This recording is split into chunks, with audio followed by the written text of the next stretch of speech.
They don't pay us to think. They pay us to know. We know we can beat them. There's no excuses why we shouldn't. Win the game, period. W is on 3, man. Let's go. W on 3. 1, 2, 3, W. Welcome, all my Redskin brethren and sister. I am your man and resident Redskins fan, Lou. Thank you for joining me here on the Redskins Report Live. Calling this one Failures, Future, and More. And tonight is just a sounding board for all us Redskins fans to get whatever we have on our chest off of our chest. And I've got a number of different means for you to do that tonight. I'm going to set some ground rules down before we begin. And everything's on the table. And again, we're not going to agree on everything, but I don't want you to hold back on anything that you feel about this franchise, this team, coaching staff, organization, players, etc. We're all family here. And so there's no reason for us to not be able to sit down and communicate with one another and chop it up. So tonight, I think it's a nice time here going into week 15. Season's pretty much done. Last 2 games have been the worst 2 games of the season. So it's a nice time for reflection as we head into the final 3 games of the season to look at this team, where we are. I think injuries have really derailed this season, but it also has shined a light on the fact that we are deficient at specific areas on this team. And maybe without injuries, we would not have seen that as much. Maybe healthy bodies would have masked the fact that we aren't as good as we maybe have thought we were after 3 or 4 weeks of football this season. So remember, the big thing was heading into the season, we've got the most depth. You know, Doug Williams said, we got the most depth I've seen since I've been here. Well, that may have been true, but the depth might have been terrible since you've been here and this is the best you've seen. That's like me saying, man, this is the best general manager situation since Vinny Serrato. What am I really saying? I mean, Vinny Serrato was the absolute worst. So anything is an upgrade over Vinny Serrato. Anything's an upgrade over what it's been like around here for the last decade and a half. So I don't know what that statement actually meant, but the depth was tested this year, and again, we failed. So, and there's only so much depth you can have to save you. I mean, the amount of injuries we've had this season are ridiculous, but that's nor here nor there. Tonight, we're going to have a lengthy discussion about this team, this organization, and changes that need to be made, things that need to be adjusted in the offseason. And nothing's out of bounds. Nothing's off limits. And I want you to express your opinions via a number that I will give you here in a second, where you can call in and express your opinions. We're limiting the calls to 5 minutes per caller, okay? I want to get in as many calls as possible if you guys want to call. And I know some of you aren't comfortable calling, and that's perfectly fine. And I've got some prerequisites that you need to check off on your list before you call in, okay? Because we've done the call segment before. It hasn't been the best because some of you have faulty cell phone connections. Some of you have phones that sound like you are talking with the phone in your mouth. So, number one, if you don't have a good cell phone connection, if you're in your house you don't get good cell phone service, do not call, okay? That's number one. Make sure you have all the bars necessary for everyone to hear you loud and clear. Number two, make sure your volume is up as loud as you can get it. We want to hear what you have to say. I generally can hear you, but the people watching this on playback, the people watching it live, may not be able to hear you. If you have your phone down to, let's say, 2, and it can go as loud as 5, turn your phone up so everyone can hear you. Limit background noise if at all possible. Okay? The key here is everyone needs to be able to hear you. Period. End of discussion. Try not to go and revisit something that has already been discussed. Like, don't verbatim, word for word, say something that someone else has already said. You can piggyback off of something someone has already said. You can agree with someone else, but we don't need you to reiterate. Okay, if someone says, we need Dan Snyder to sell the team. Okay, I get it. He's not selling the team. So I would love for you to stay away from that. But okay, if that's what you want to say, I don't need you calling after that caller calls in and says, Dan Snyder needs to sell the team. Okay, we get that. Okay, you can piggyback off of that. But again, we don't need you to reiterate something that we've already talked about for the last 15 minutes. That being said, if you're going to call in, make sure that those things are addressed before we get on the phone. If you have bad service and you call in, I'm telling you right now, I'm going to end the call. All right? I'm going to be as courteous as I can, but I'm going to end the call. We're going to get to somebody else that we can hear. So you have that option. For those of you who want to jump the line, and again, I've told you this a number of times, Twitter is the equivalent of a fast pass at an amusement park. If you don't want to stand in line for 30 minutes to an hour and a half waiting to get on a ride, use the fast pass, which is Twitter. @in the lab room is the Twitter handle, as you see on the screen. Use it to your advantage. You want your comment read, and you want it read now, okay? It's phone first, Twitter second, and then the YouTube chat discussion last. That's the order of importance on this program tonight. So if you want to jump to the front of the line, you want something to be said or question to be read, you want to have back and forth dialogue, Twitter is open for business. I've got it right here next to me. I'm looking at my Twitter screen right now. Use the hashtag #LouieTLive to have your comment read. That way I can just look up #LouieTLive, hashtag #LouieTLive, and everyone that has tweeted me. Because sometimes, and I don't know why you guys do this, you won't tweet at me. You'll just tweet something and then put hashtag #LouieTLive. At least I'll still be able to find it if you use the hashtag. But if you just tweet at me, it'll come straight to my Twitter. So again, that's how this is going to go tonight. Phone first, Twitter second, and then the chat discussion will be third. So I am going to turn it over to you guys, and we're going to let the proceedings begin this evening. Here's the number that you can call to have your comment be heard live on air. And I'll start. I have a Twitter question already, so we'll start with that, and we'll go from there. @Jolt Warrior says, do you believe the defense should be the focus of this offseason? I think it needs to be a massive priority, mostly the front seven. So I definitely think the defense is still a massive problem. I remember last offseason,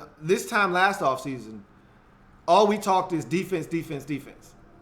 And we did some things in the offseason to help rectify this defense.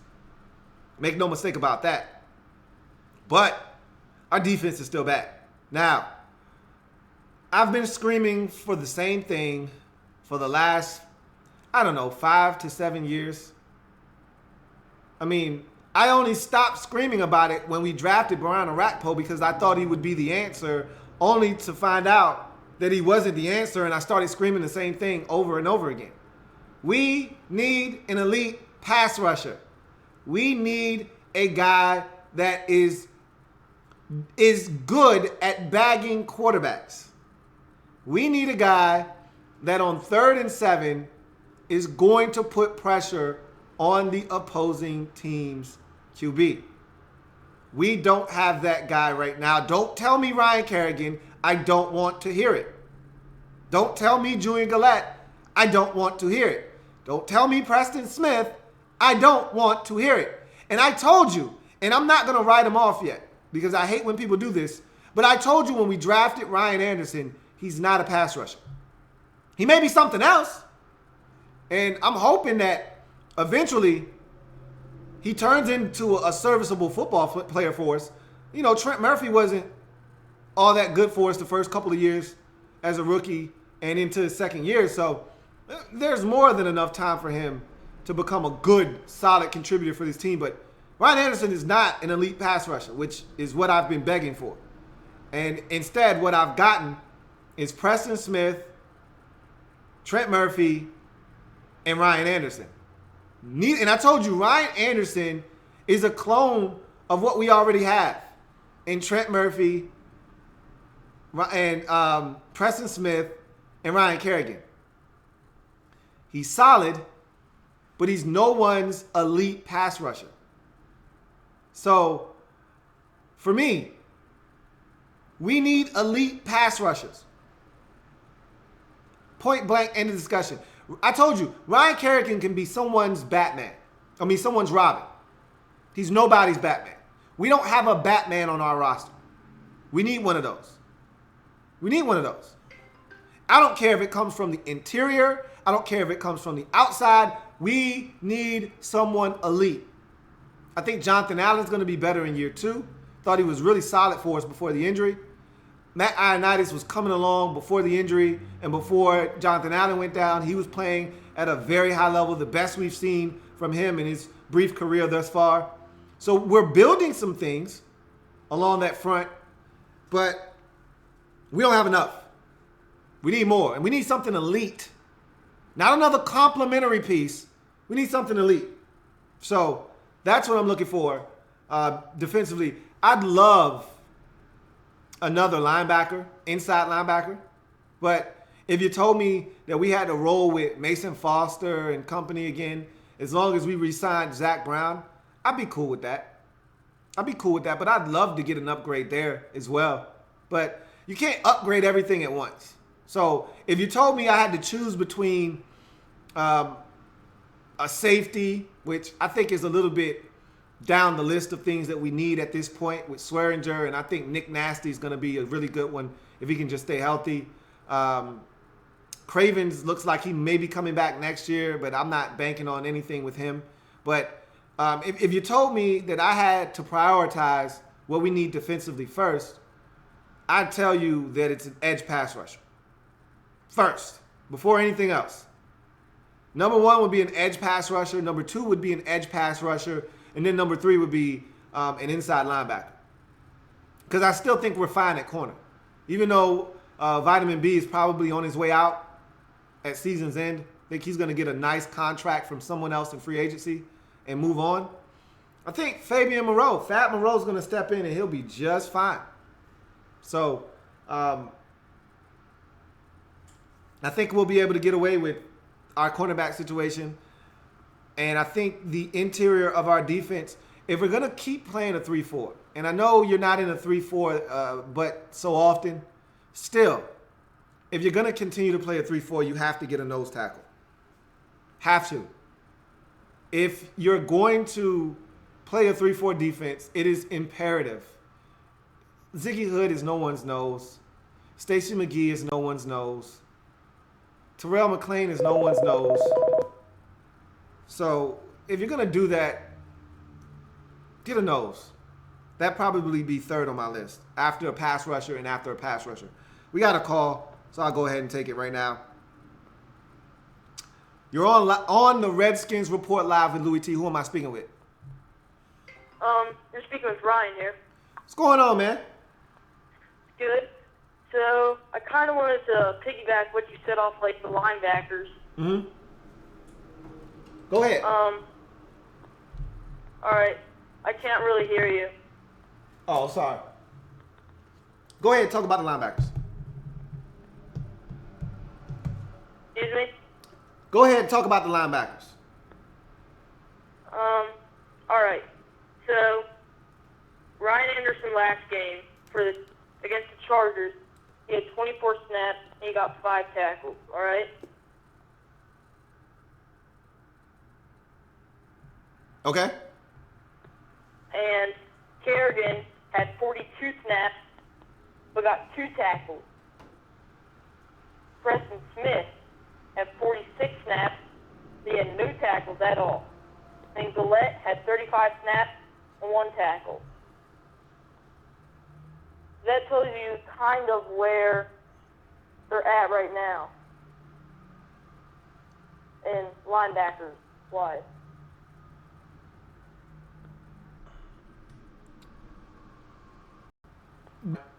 You know, enough bodies. I don't know if we have any true difference makers other than Allen and Ioannidis up front, but we've got enough bodies to clog up the middle. But we don't have any difference makers at the linebacker position outside of Zach Brown right now. And if you're talking out off the edge, like you said, those guys aren't making impactful plays in the backfield. Those guys aren't getting up the field and setting a forceful edge and forcing things back inside well enough and then peeling off of those blocks and getting to the ball carrier. Like you said, not a lot of tackles there for those guys. So, again, it's a little frustrating, but they did this. This is what they've done. They've drafted these guys, and the problem is our defense, we lack diversity. We lacked guys that bring something different. That's why Junior Gillette was supposed to be a breath of fresh air for us, because he brings something different to the table. What else you got? A lot. He's just like that, a second late every single time.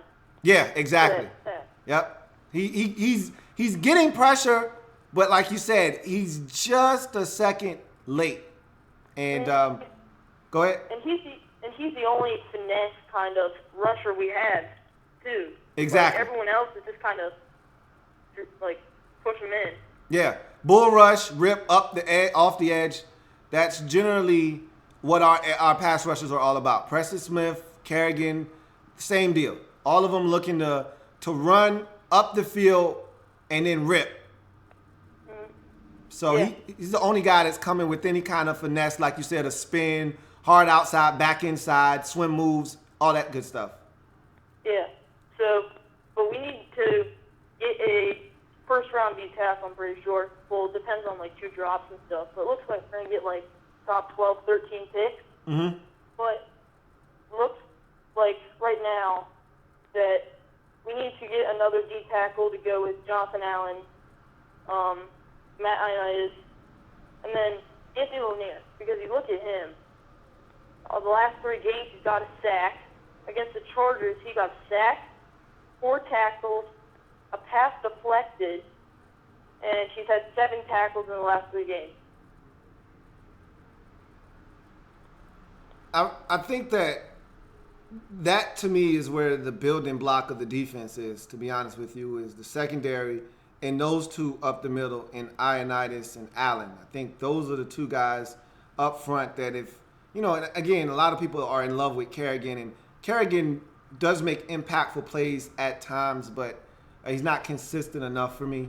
But he's not going anywhere. So those 2 in the middle, along with Kerrigan and the secondary, I think are going to be the building blocks and the foundation of this defense.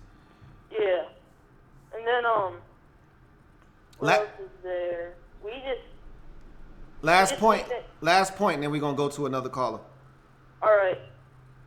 I think we just need to re-sign Phil Taylor, too. Like, the way he was doing in preseason, how big he is, he just plugs the hole.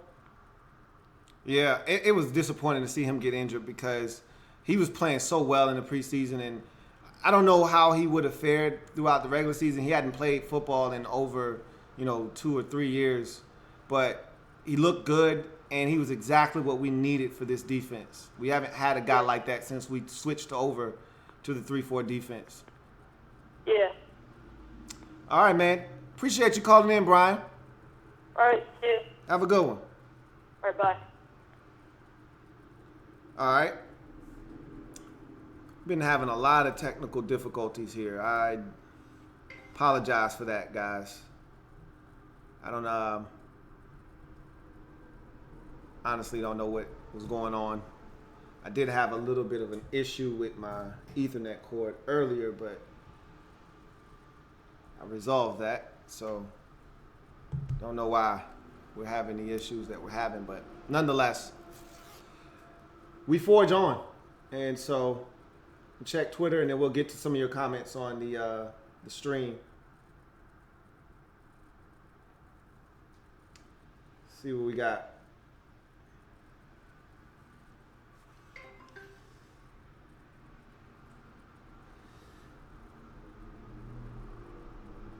At Placebo473 says, how realistic is it for the Skins to switch to a 4-3-D?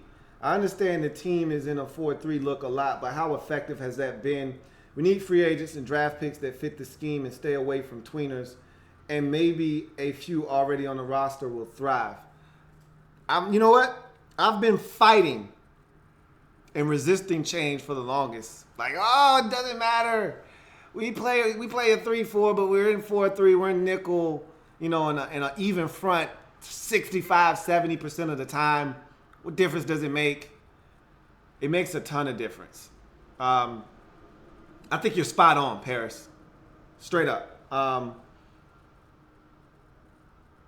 We need to make that switch to a 4-3. We need to stop resisting change.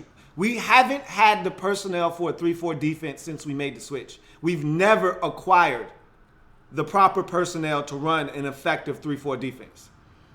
And so I think it's time to make the switch to a 4-3 because I think we have the personnel for a 4-3 defense. I think Ryan Anderson might actually fit better as a strong side linebacker in a 4-3 defense where he can actually be physical in the run game, be a bully, be a caveman. He's not a pass rusher.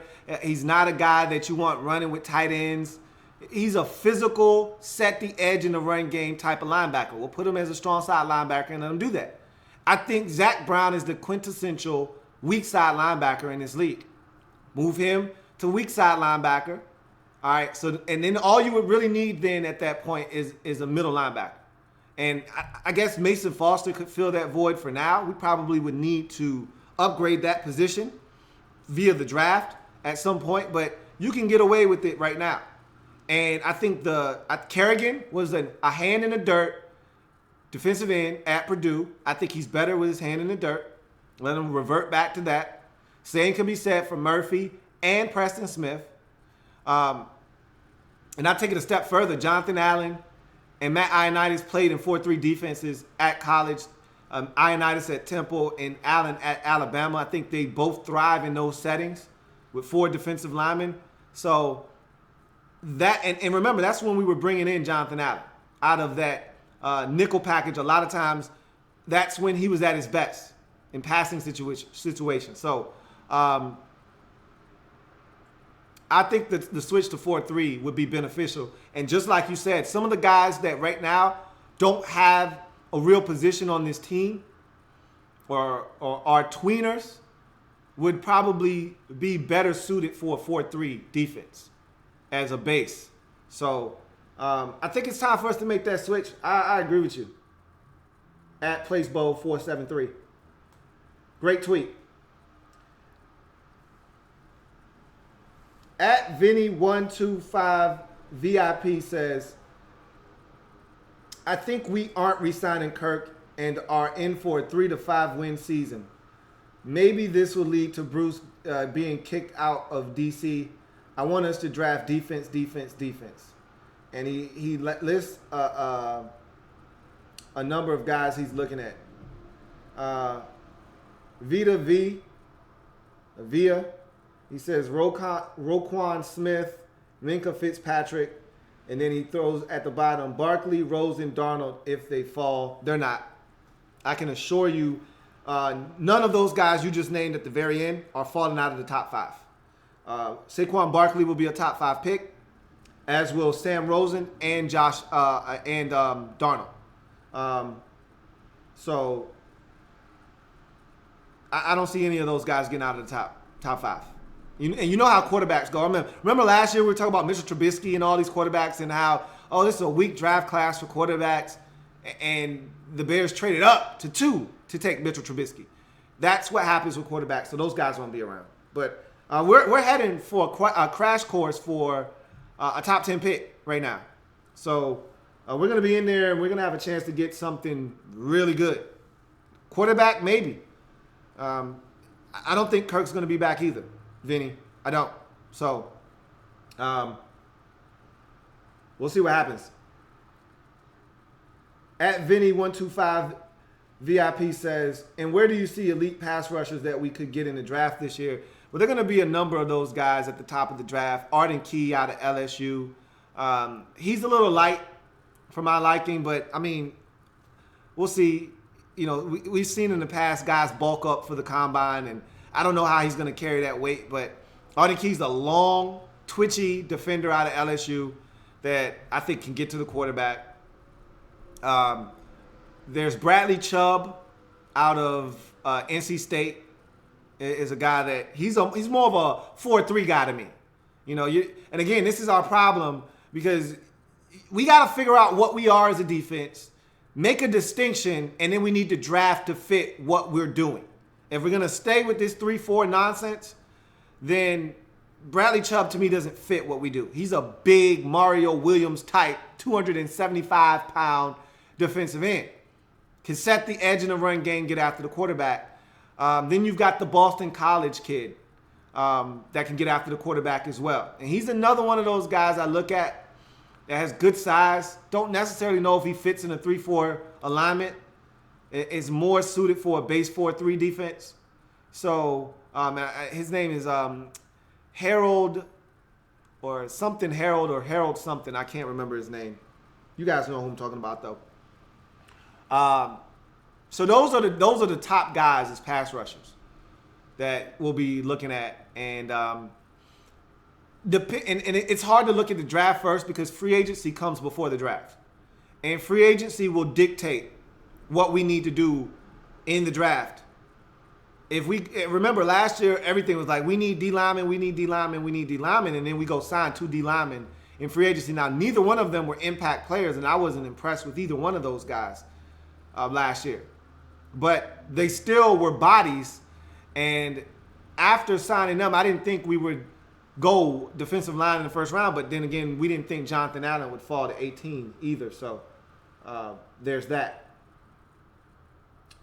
At Woody Crisfield 4 says, do you think we should get rid of Josh Norman and try to get younger corners after his comments following the Chargers game? I don't think we need to get rid of him, but the one thing I would advise Josh Norman to do is to shut his mouth and play better. Because since he came back from the injury, he hasn't been good. He got torched in that Chargers game. All right? He was abused in that game. Gave up the 75-yarder to Tyrell Williams. Gave up the big one to Keenan Allen on the flea flicker. On the corner route, on the double move. He's been terrible since he's been back. He has not been an asset. He's been a liability. So I don't want to hear anything from you other than I'm going to be better. That's it. I don't want to hear criticisms of anybody else when you're not doing your job adequately. You can't point the finger at anybody else until you start doing your job at a high level. You're one of the highest paid corners in the league. Play like it. But I don't think he needs to go anywhere. I think he's fine. I think he's frustrated because we're not playing well as a unit right now. And he's a part of that problem. He's a part of us not playing well as a unit. So he has every right to be upset, but he needs to first look at himself and point the finger at himself before he starts placing blame elsewhere. All right, at Vinny125 VIP says, I don't think Samaje Perine is the future at running back in DC, but there are only 3 to 5 running backs that I want in this draft. Give me Barkley. He's not going to be there. Jones, Geis, Michelle, and maybe Kerryon Walton and Josh Adams. Absolutely no Chubb, Scarborough, or Freeman. I agree with you on Chubb and Freeman. Scarborough, I don't know how effective he'll be at the next level, but I'd be willing to take a third-round flyer to find out. But the other two, Royce Freeman, I don't want any parts of him. And I'm with you on Chubb. I know a lot of people are high on Nick Chubb. I'm good, okay? Nick Chubb looks a lot like the backs we already, and that was my problem with Samaje Perine, was he looks a lot like the guys we already have, which was my problem with Ryan Anderson. He looks a lot like the guys that we already got. I want diversity. I want guys that give us something else than we already have on our roster already. The guys that we already have already aren't special. Why would you want to go get more stuff to add to the guys that already aren't special? Okay? I feel the same way about Chubb and Freeman with you. I might even stick Josh Adams in there. I'm a Notre Dame Fighting Irish fan. And I might even stick Josh Adams in that discussion. I don't know if he's a true difference maker at the running back position. I do like Walton. I do think Kerryon Johnson has a chance to be really special. Sony Michel, I think he's more in that Chris Thompson mold, so I don't think he's an every down back. I think he's a little light. I think he's more of a change of pace guy. So I think we're fine there. I love Geis and Jones and Barkley. Jones, to me, is a guy that I'm watching. I'm not overly impressed, but after watching some tape, I may change my mind on him. But there's a little something to him, but he doesn't wow me. Not like Barkley, Geis, and Kerryon Johnson do for me. So there are some backs in this draft. The question is, how high do we value that position? Because they may think that Samaje Perine and or Rob Kelly are the answer. They may be naive enough to think that those guys are just fine at the running back position and that we don't need to make a move there, which they're wrong. If you watch Monday Night Football, and I said this on the breakdown of on Monday Night Football overtime, breaking down that Dolphins-Patriots game. If you watch that game, I said, did you see Kenyon Drake?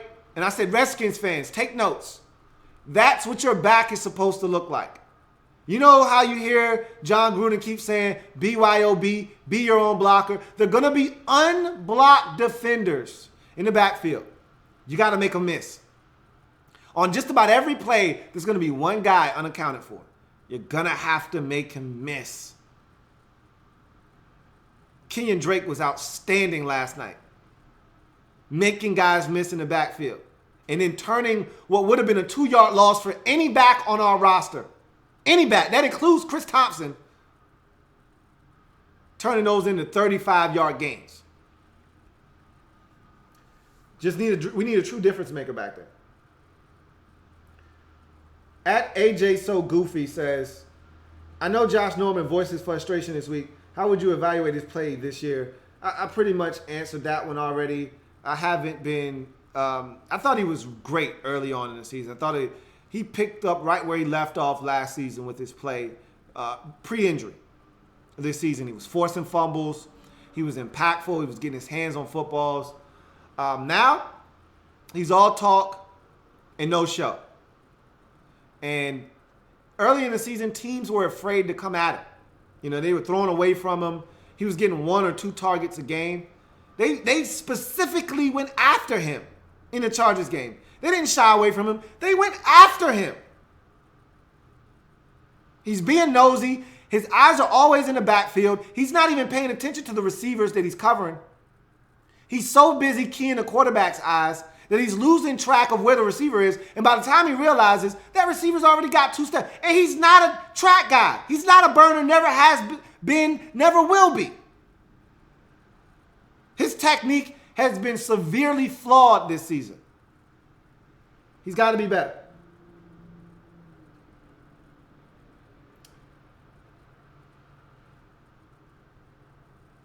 At Eagle Speed 4311 says, receiver or pass rusher bigger need? Pass rusher is a bigger need. While we definitely could use an upgrade at the receiver position, we got stuff there. If you want to mask a lot of the deficiencies you have on your football team, the best way to do that is to get to the other team's quarterback. I can't state that enough. You want to hide the fact that we struggle this season on third downs to convert as an offense, get after the other team's quarterback. You want to mask the fact that our linebacker position is less than desirable, get to the quarterback. You want to mask some of the injuries that we've had on defense, on offense, get to the quarterback. It'll stop the other team from moving the football. It will stop the other team from producing points. It will change the game drastically. And hey, guys that can get to the quarterback, they also force turnovers. They produce turnovers, whether it's a strip of the football out of the quarterback's hand or an errant pass because he got there. Just look at the Green Bay game versus the Cleveland Browns. They got to Deshaun Kaiser, ball goes flying up in the air, it's picked off. They win the game in overtime. Pass rushers impact the game in ways you can't imagine. The problem is we can't imagine it because we haven't had a guy to impact the game in that manner since LeVar Arrington in 2001 under Marty. It's been that long. Got a call, man. Let's answer this call. You're on the Redskins Report live. Who am I speaking with? Hey, Lou. This is John Perez. I'm one of your fans of the show. First of all, thank you so much for having me. Hey, no problem, I got a couple questions I got to ask you. Mm-hmm. Shoot. Go ahead, John. Okay.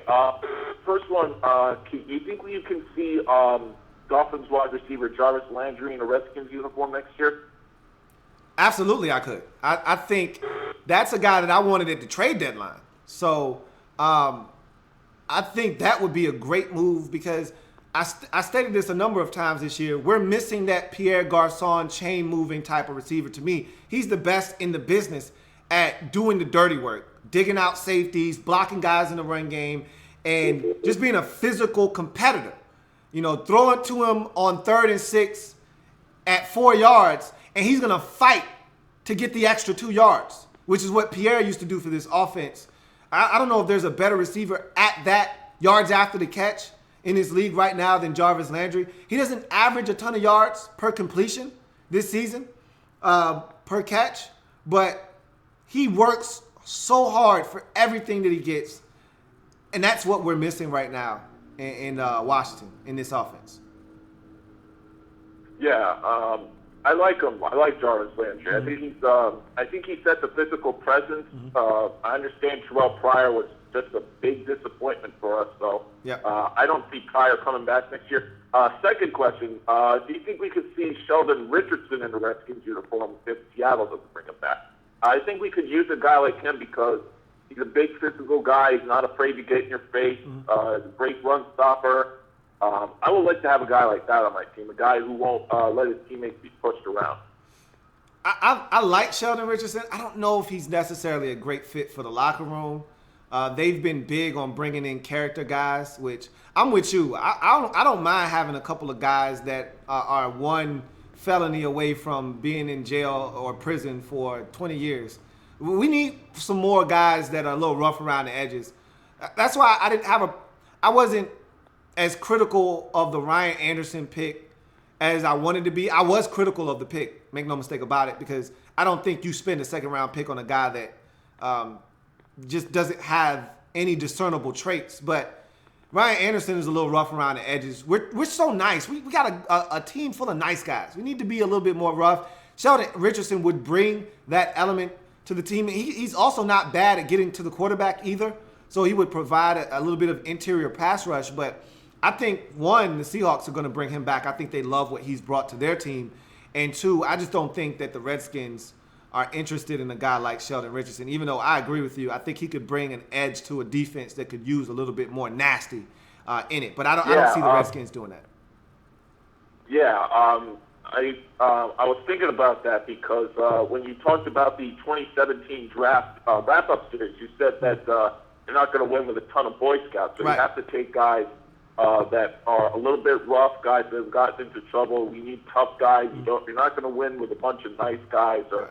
Boy Scouts or anything like that. Right. But you can't allow your team to get pushed around, and you got to get guys that are not afraid to get in your face. You don't want them to get like start fights or anything. Right. But you got to get guys who aren't afraid to back down from a challenge. Right, absolutely. You don't want guys picking up 15-yard personal foul penalties, but you do want guys pushing it close to the line and pushing the envelope, so to speak. Yeah. You had another question? I'll give you a call back when it comes to me. Okay. Sounds good, man. Appreciate you calling in, John. All right, thank you. No doubt, man. All right. And somebody called in while I was on with John. If you're there, call back. Definitely want to hear from you. Checking Twitter right now to see if we've got any more heat on Twitter, and we do. And then I'm going to go to the YouTube discussion. At AJ So Goofy says, I think this team should invest in bringing more athleticism and speed on both sides of the football to improve team speed. I mean, as fans, I think we've been crying for more team speed for a decade now. I mean, one of the reasons why Deshaun Jackson was such a big boost to this team is because on a team that lacks true difference makers and true game-changing speed, he was one of the few guys on our team. We haven't had a running back that brings that to the table in quite some time. So, again, we could use that. We'll come back to that. But we got another call. Going to go ahead and take it. You're on the Redskins Report Live with Louie T. Who am I speaking with? Hey, you can hear me well? Yeah, I can hear you. Just fine. Well, my name is Patrick, and thank you for taking the call. Hey, no doubt, man. Anytime, Patrick. Just really quick, I remember what you were talking about switching to a 4-3, and I really have to agree with that personally. Mm-hmm. I don't watch a ton of Redskins football. I'm actually a Steelers fan, but I really do agree that, switching to a 4-3, I think it was benefits because I think Jonathan Allen, the first-round pick, I think he was in a 4-3 at Alabama, but I'm not sure. Yeah, he was. Okay. But, again, just on the main point, I really do agree that they have to go to a 4-3 to improve. Yeah, I think that's the move. I think the change to the 4-3, and I've been resistant to the change. I've been one of those people, we don't play in our base that often, yada, yada, yada, but it still calls for you to have the personnel when you are called, just like the Cowboys game this season, where they literally lined up in a two tight end, two back set in the entire fourth quarter and rammed it down our throats with Ezekiel Elliott. And he ran for 150 yards, and we were in our base personnel, and we couldn't stop him because we didn't have the guys necessary to get the job done because they trapped us in our base personnel, and we weren't good enough. We were dealing with injuries, and we simply weren't good enough. They knew it, and they rammed it down our throats. And the way to alleviate that is to make the switch from a 3-4 to a 4-3 defense because we already have the personnel to thrive in a 4-3 defense. We don't have to go out and make any necessary changes or anything drastic. The guys on the roster can fit that defense better than they do a 3-4 defense. So I'd like to see the change be made. But again, this organization has been resistant to change for quite some time. They don't always do the things that seem to be the most logical. You had anything else? Yeah, I mean, I heard a lot of talk about, like maybe going after a running back and getting that difference maker that I know you Got to speak up a little bit. Wait, I'm sorry, I didn't get that. What you say? Go ahead. I said you got to speak up a little bit. Oh, okay, I'm sorry. Well, what I was trying to say earlier was, like, I'm not sure about, drafting a running back because I thought you had, solid running backs, and I don't know about, difference makers. I know you keep on talking about it, and again, I don't watch a lot of Redskins football, but, I mean, I'm not sure. I think, again, like we pointed out earlier on wide receivers or defense, I think it's a way higher need, just in my opinion. So you said you think what is a bigger need? Possibly defensive line or wide receiver, that one, like a playmaker, or possibly a safety. I don't think the running back position's the highest of priority. Yeah. Thanks for the call, man. I'm gonna take that one off the air. The running back position is a much bigger need for this team than a lot of people think. It'd be nice to get a playmaker at receiver. And I don't know if this draft is the best draft to need a receiver. I don't think there are a lot of big-time receivers in this draft. I know the Miller kid out of Memphis, and there's James Washington out of Oak State. There are a couple of guys that may be difference makers at the receiver position, but I don't think there are many guys that you peg as top-tier talents at the receiver position in this particular draft. That being said, I don't know if we necessarily need one of those guys to be an effective offense. It'd be nice to get your hands on a guy that can stretch the field, do everything, underneath, intermediate, deep. But for this offense, we've got enough guys to make enough plays for us to be fine. If we get healthy, that's the key, is health. We just need a chain mover. You know, I think that's the biggest problem with Jordan Reed being injured this year, is he was one of our vital chain movers along with Pierre Garçon. Well, neither one of those guys were on the field for us this year. Reed because of injury and Garçon because he moved on to San Francisco. If you could find a way to get a guy like Jarvis Landry, that'd be great. If not, then, you either continue to develop the receivers that we have. You draft a guy. I don't want to spend the first nor second, or not even a third-round pick on a receiver. I don't think that's as big a need as, say, edge rusher or running back. I think running back, if you want to drastically change the way that this offense is run, we need to be able to hit bigger plays via the run game. Look, our run game has not been good, and there are a number of reasons why. The offensive line, as a lot of you like to make it out to be, they are not the biggest problem. The tight ends are a huge problem in the run game as to why we can't sustain anything in the run game. But another huge problem right next to tight end is the lack of a dynamic back, a guy with vision. There are holes sometimes that I see watching the game, and I'm like, why did you just run up the back of three linemen when there's clearly a cutback lane that I don't think you even entertained? All right. There are defenders. There are times where guys get out in space. I remember you remember the Rams game early in the season where Fat Rob had all kinds of space to run. And on some big plays, he gets outside, and you're like, oh, he needs to go to the crib with this one. And instead, he runs right into a defender, and you're like, bruh, if you cut to the outside, you've got Momo right there, you might go. Well, he cuts right inside to a defender and lowers his shoulder and gets tackled. You're like, what was the purpose of that?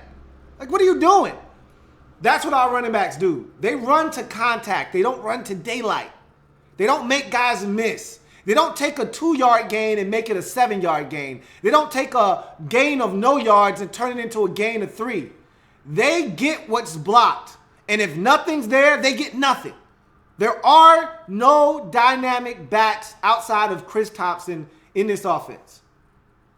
And Chris Thompson is a change of pace back. He's a guy that you would love to limit the amount of times he touches the ball or has snaps. You don't want him having 35 snaps in a game. Chris Thompson is supposed to be on the field for 15 to 20 snaps. And he's supposed to touch the ball 10 times in a game. He shouldn't have 12 carries and another 6 catches. And maybe he's durable enough to handle that type of workload, but I prefer Chris Thompson to not be at risk because, as you've seen, since he's gotten injured, our offense has fallen off the cliff. Our offense hasn't been right since that Saints game when he got injured.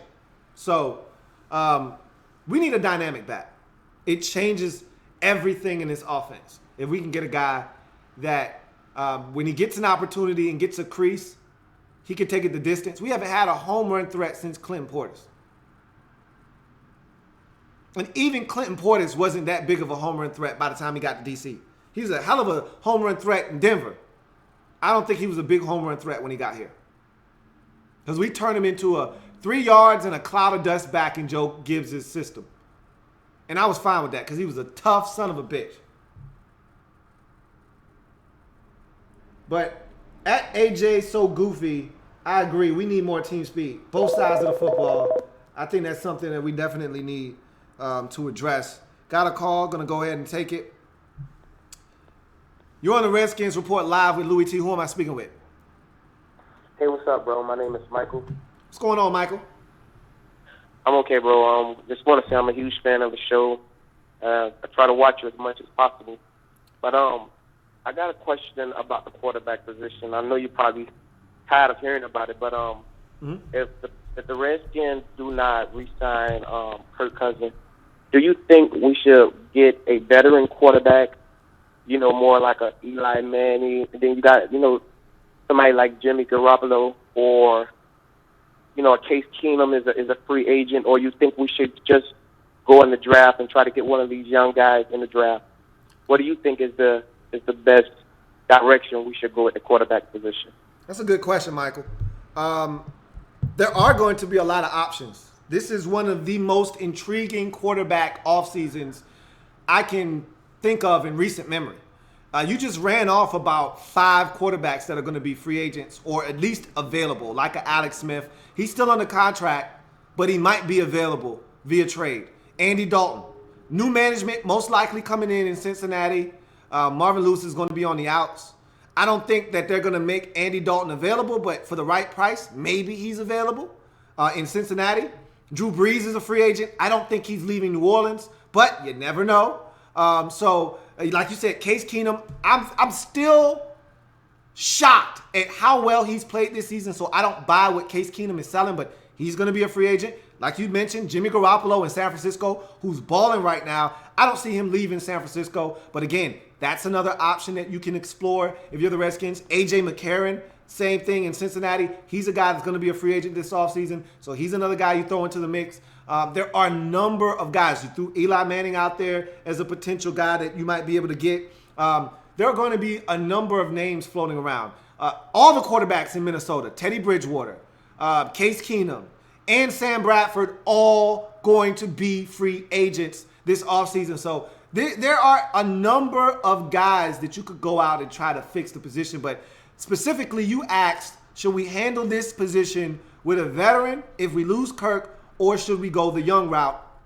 I feel like we've already got a veteran on the roster that they like. Jay Gruden likes, and this is assuming that Jay Gruden keeps his job, because I don't know, these last 3 games, if they continue to play the way that they're playing, anything could happen. But I anticipate Jay Gruden being back. They just signed him to an extension. They love Colt McCoy. They think they can win with Colt McCoy. So you've got the veteran already on the roster. He knows the offense.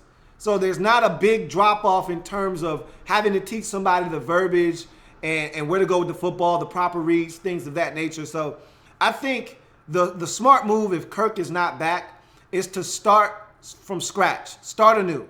We're not 1 or 2 players away from being in the Super Bowl. That's when you will go out and get an Alex Smith or Drew Brees, or hell, even an Eli Manning if you're the Jacksonville Jaguars and you feel like you may be 1 guy away, a quarterback away. We're in a position where we need to build this thing the right way. And if you look around the division, everyone's got their version outside of the Giants. Everyone's got their version of their young quarterback for the future. Dallas has got Dak. Philly's got Carson Wentz. We need to go ahead and get our young guy and start building for the future at the quarterback position. So you've got the perfect bridge quarterback in Colt McCoy, who's under contract for another 2 seasons, who can be the quarterback that can start next year, maybe for the first 8 to 10 games of the season. And then if you think that we're out of playoff contention or whatever the case may be, and you think the rookie's ready to go, then you turn them loose. So I think the way to go right now would be the young quarterback. And we're going to have a high enough. Remember, we haven't been bad enough the last 3 or 4 seasons to get a high enough draft pick to get a quarterback of the future. We're going to be bad enough, okay? We may win 1 more game this season the way we're playing. Can't see us beating Arizona or Denver with the way we're playing right now. Maybe the Giants. So we could end up with a 8th or a 9th overall pick in the draft. That's good enough to usually get you a quarterback. So I'd say getting a young guy would be the route that we should take. We'll see what they decide to do. Well, I want to ask you about a quarterback that's in the draft, and Baker Mayfield. Mm-hmm. When you look, I want to ask you about a quarterback in the draft, Baker Mayfield. You hear me? Yeah, I heard you. Yep, go ahead. All right. When you look at our division, you got Carson Wentz, who to me is a superstar in this league. You got Dak Prescott, who I don't think he's a bad quarterback. I think he's a pretty good quarterback. I don't think he's superstar status. When you look at those quarterbacks is going to be around for a long time. You know, you got Eli Manning, who's probably out the door in Giants world, but you still got some young quarterbacks that's in our division. Do you think if we like one of those, a Baker Mayfield or a Josh Rosen, do you think we trade up to get them? And if you think we trade up to get one of those guys, what would you think we could give? What's worth giving up to get one of those guys? Or are you comfortable in the spot that we in right now, and not worry about a top quarterback, or not trying to go up and get a top-notch quarterback? So what you have to assess when you look to trade up is you want to make sure you're trading up for a can't-miss prospect. Because as you saw with the Robert Griffin III saga and what we gave up to get him, if you trade away all those picks and that quarterback doesn't pan out, you're screwed for the next 2, 3, possibly up to 5 years. I mean, that Robert Griffin III trade set us back because guys that we would have been drafting, and with this organization, who's to say that the players that we would have drafted with those picks would have turned out to be any good? I mean, we continuously keep drafting Ryan Anderson in the second round and Trent Murphy in the second round. We keep spending second-round picks on guys that don't necessarily end up playing to the level of their draft status. Josh Doxson right now doesn't seem like he's worthy of a first-round pick, but jury's still out on him. I refuse to give up on him as a first-round talent. But that being said, you don't want to give up picks to go up and get a guy unless you feel confident. You've talked to enough people, you've watched enough film, and you are sure that this is the guy that's going to be the next fill in the blank, ... In your case, with your example, Carson Wentz. Remember, the Eagles traded up to go get Carson Wentz. That's money well spent. That's investment well made, okay? When you go up and get a guy like Wentz, who, like you said, and I totally agree with you, he's a superstar in this league already, then it's fully worth it. But there are situations where you trade up and it's not a beneficial situation for you. So you just got to be careful with that. I think with the way the Robert Griffin III situation went, I don't see this organization trading up for anyone. Now, as far as Josh Rosen or Baker Mayfield is concerned, Baker Mayfield, you won't have to trade up to get him. I don't even think he's going to be a first-round pick when it's all said and done. I think they're going to be 3 first-round quarterbacks. Rosen, if Darnold comes out, Darnold will be a first-round pick. Rosen is coming out. He'll be a first-round pick. And I think Josh Allen out of Wyoming will be a first-round pick. And then after that, I think you are really, really stretching it. I'm sorry to cut you off. Yeah. You don't think Baker Mayfield is going to be a first-round pick? He was the Heisman Trophy winner this year. Yeah, and I mean, we've seen plenty of Heisman Trophy winners not be first-round picks. We've seen Heisman Trophy winners not even make the league before. I mean, it's not uncommon. I mean, Troy Smith was a Heisman Trophy winner, and I think he got drafted in like the 3rd or 4th round by the Baltimore Ravens. He's not even in the league anymore. I mean, and I don't want to go back too far, but Jason White was a Heisman Trophy winner. He didn't even get drafted in the NFL. So we've seen Heisman Trophy winners not have success in this league before. Baker Mayfield, to me, one, he lacks true NFL quarterback size. So that's going to be a knock on him immediately. Now, that doesn't mean he can't pan out and be successful in this league. I think that's going to be one of the things where you look at Rosen, Darnold, and Allen. Those guys are going to be looked at as better prospects just off of size alone. Baker Mayfield played in that Oklahoma system. That's going to turn a lot of people off because Oklahoma hasn't produced a lot of successful quarterbacks. And in the Big 12, they don't play a lot of good defense. And that's a wide open offense. A lot of the same things everybody was saying about Marcus Mariota, going to apply to Baker Mayfield, playing out of that strictly that spread offense, never really being under center, in the spread, in the pistol, and in the shotgun primarily. So I think Baker Mayfield has a shot to be successful. And not to mention, Baker Mayfield is very immature, okay? He's a guy that you're going to have to vet, and you're going to have to talk to a lot of people, and you're going to have to find out if he is, in fact, franchise quarterback material. I think people are going to have questions about him because a lot of people see him as a Johnny Manziel 2.0 type. And I think that might be a little bit of an exaggeration, but I've heard that. I know he's a little immature. I've seen him on Instagram and Twitter. You've seen his antics on the field. You know, the Ohio State game, planting the flag and talking trash to other players. We've seen some of the antics, but I think he has a chance to be a good player, but I don't think he's going to be a first-round pick. You got anything else? One more question. Well, one more statement, rather. I just really feel like this team is missing a superstar player, in my opinion. When you look at our division, I always go back to our division. I don't like to worry about what everybody else is doing, but right. I think if you don't win your division, you're just not going to be successful in this league. When you look at the teams like Eagles, they got superstar and Jay Ajayi and Carson Wentz. I mean, even a struggling New York Giants team, they got Odell Beckham Jr. They still got some stars on the defensive side of the ball. Do you feel like we do a good job in drafting, or have we slacked in drafting or trying to even recruit superstars to our team? I know we got the cornerback in Josh Norman. Escaped me. I'm sorry? Josh Norman, but do you feel like we do a great job in developing superstars? And I'm not talking about bringing superstars to our team. I'm talking about just developing superstars at the skill position. Mm-hmm. I mean, Kirk Cousins was a good draft pick, but other than Kirk Cousins, what superstar receiver that we develop? What superstar running back? When the last time we developed a superstar on our team? Okay, that's a good one to end on, man. I appreciate you calling in, man.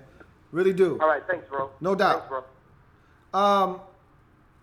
So let's answer that real quick. I don't think we necessarily have drafted the best. I've been really disappointed in some of the picks that we've spent early in the draft. I actually think we've done a better job of drafting in the mid rounds, 3rd, 4th, and 5th, than we have in the 1st and 2nd rounds. And that's where you get superstar players from. The 1st and the 2nd round. You look around the league at guys that are true difference makers. And for the most part, they're 1st and 2nd round picks. Now, there's the exception to the rule, like an Antonio Brown. I believe he was like a 5th round pick by the Pittsburgh Steelers. There's the exceptions to the rule like that. But for the most part, you look around the league at all the superstar players, and a lot of those guys are 1st and 2nd round picks. And so you've got to do a better job of drafting those types of players and like you said, developing those players. I want to come back to that one. That's a really intriguing question there. But we got another call. I want to take it. You're on the Redskins Report Live with your man, Louie T. Who am I speaking with? Hey, Lou. It's John again. Sorry it took so long. Hey, no doubt, man. It's all good. I only got a few minutes. I got to study for a test tomorrow. First, I got a couple of questions. One is, what did you think of Jay Gruden's play calling? No, I'm sorry, not play calling. I mean, first the game planning. I thought their defense was pretty good. I think the passing game could have done a little bit better. Chris Thompson was phenomenal before the knee injury or the leg injury, whatever it was. But I just didn't like the play calling at times. We didn't close out games, and the Chiefs game was a prime example of that. Well, I actually disagree with you on Jay Gruden's play call. I thought he was fine. I thought where he struggled as a play caller was in the 3rd and short situations. He just never had a good pulse of this team. We don't run block well in short yardage situations, especially when you tell the other team, hey, I'm bringing in heavy personnel, 3 tight end set. Stop us. Yeah, they're going to stop us because we don't have 3 tight ends that can block, number one. And number two, we don't have dynamic backs. So if a guy gets into the backfield immediately, he's not going to make a guy miss and still get the first down on 3rd and 1. We just don't have those types of guys. So I thought that was a situation.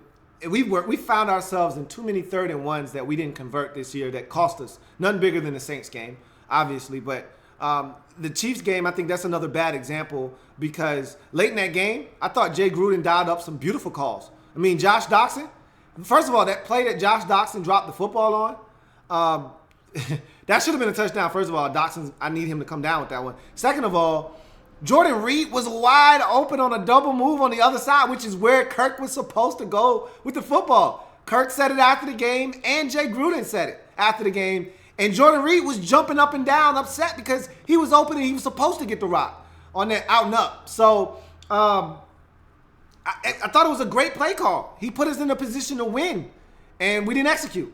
And you can say that about a lot of times this year where Gruden's put us in some good positions to succeed and guys haven't executed. You got something else? I agree. I wasn't exactly happy with Josh Doxson losing that touchdown. That was the dagger right there if Josh Doxson caught that. Mm-hmm. Another thing I want to get to, Jordan Reed, our star tight end, loved the guy to death, was placed on injured reserve today after playing only 6 games. Mm-hmm. A lot of fans are saying that they don't want that because he's made of glass and he's too injury prone.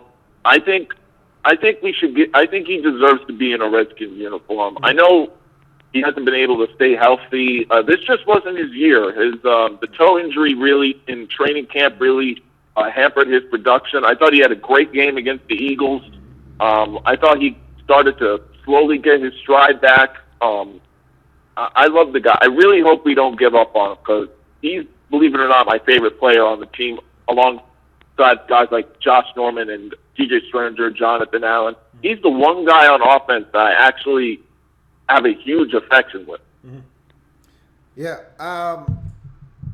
I agree with you 110% on that one, John. The last caller, Michael, said that we don't have enough superstars. And Jordan Reed is one of the few superstars that we have on our team when healthy. He's the true difference maker.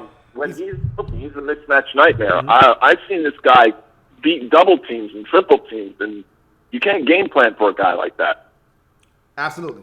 And so I feel like he's just got to stay healthy. That's the biggest thing with him. When he's healthy, he's among the best at his position in the league, and we don't have many guys that we can say that about.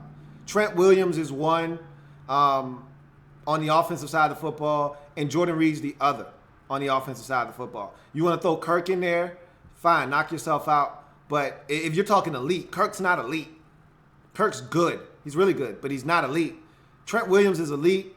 Jordan Reed is elite when healthy. So you can't. Jordan Reed doesn't need to go anywhere. I know fans are upset because he didn't play a lot this year. I'm with you. The toe injury never allowed him to really be effective. And then he overcompensated for the toe. Next thing you know, you're dealing with other injuries. Then he had the shoulder collarbone injury. He just never was able to get healthy this year. He finally comes back, and now he's got a hamstring. I'm glad they shut him down, and hopefully he'll be able to come back next year and have an impact like he did in 2015. Yeah, I mean, you're not going to go out there and play a guy in meaningless games. I mean, it's sad because I was really excited for him. I honestly hope that he would be one of the first tight end that could possibly get 1,000 yards receiving. This just wasn't his year. He's been banged up. It's good that they shut him down, because if you put him out there in a meaningless game, he gets a nasty hit. God forbid he suffers another concussion. This guy's 1 or 2 or 3 concussions away from his football career possibly being over. I mean, you never want to wish that on anyone, but this guy has a concussion history that's just a laundry list of injuries for him. Yeah, I agree, John. Appreciate the call, man. All right, thanks. Good luck on your test, too. All right. Yep. Yeah, man. I mean, to go back to Michael's call, we don't have enough superstars, and that's why getting rid of a guy like Jordan Reed is, to me, out of out of the realm of possibility. It's not even up for discussion in my mind. I know you're frustrated. I know we're paying him a ton of money. Again, I don't care about any of that stuff. Bottom line is the guy's a difference maker when he's healthy. And I know the comment and the rebuttal to that, well, he's never healthy. I get it. I understand. But this year was an aberration. He's been hurt in the past before, but he always plays usually double-digit games. Whether it's 10 or 12 or 13, he usually still plays in the vast majority of games. This was one of those years where he just couldn't get right. So that was unfortunate. But we don't do, to go back to my earlier point, we don't do a good enough job of drafting elite talent in the first or second round. That's where you generally get your elite players from. We've done a phenomenal job in rounds 3 through 5, if you ask me. I mean, Bashad Breeland, Morgan Moses, Chase Rouillet, Spencer Long. All these guys are rounds 3 through 5.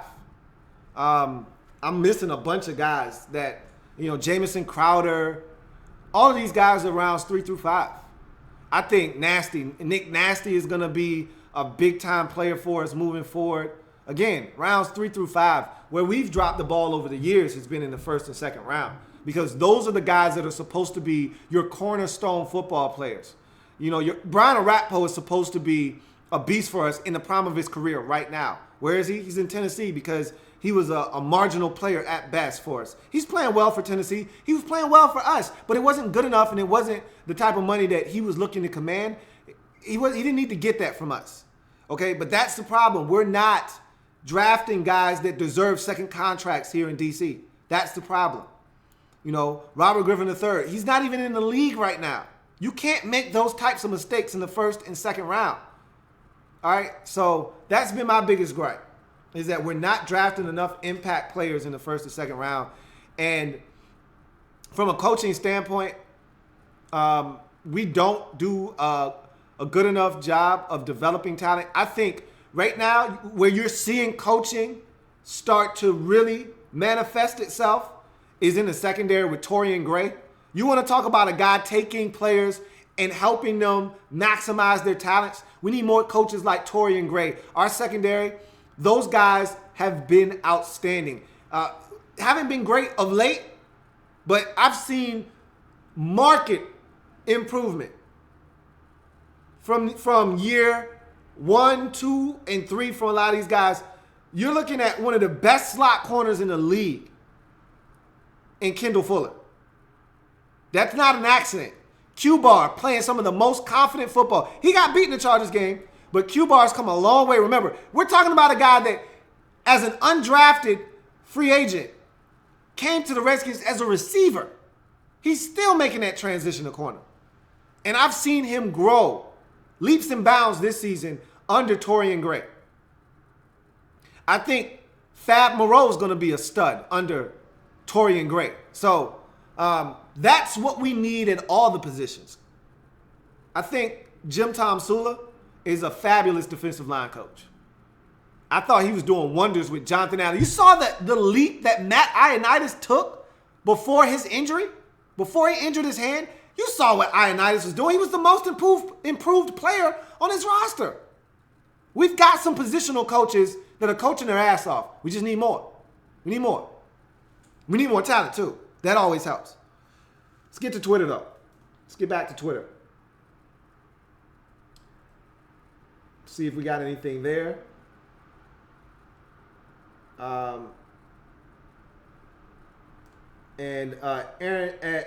at AJ So Goofy, I agree with you.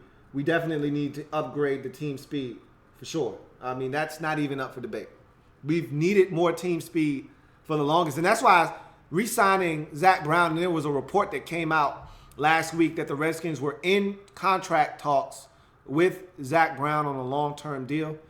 That's imperative. That needs to get done ASAP. I don't even want him to get to free agency.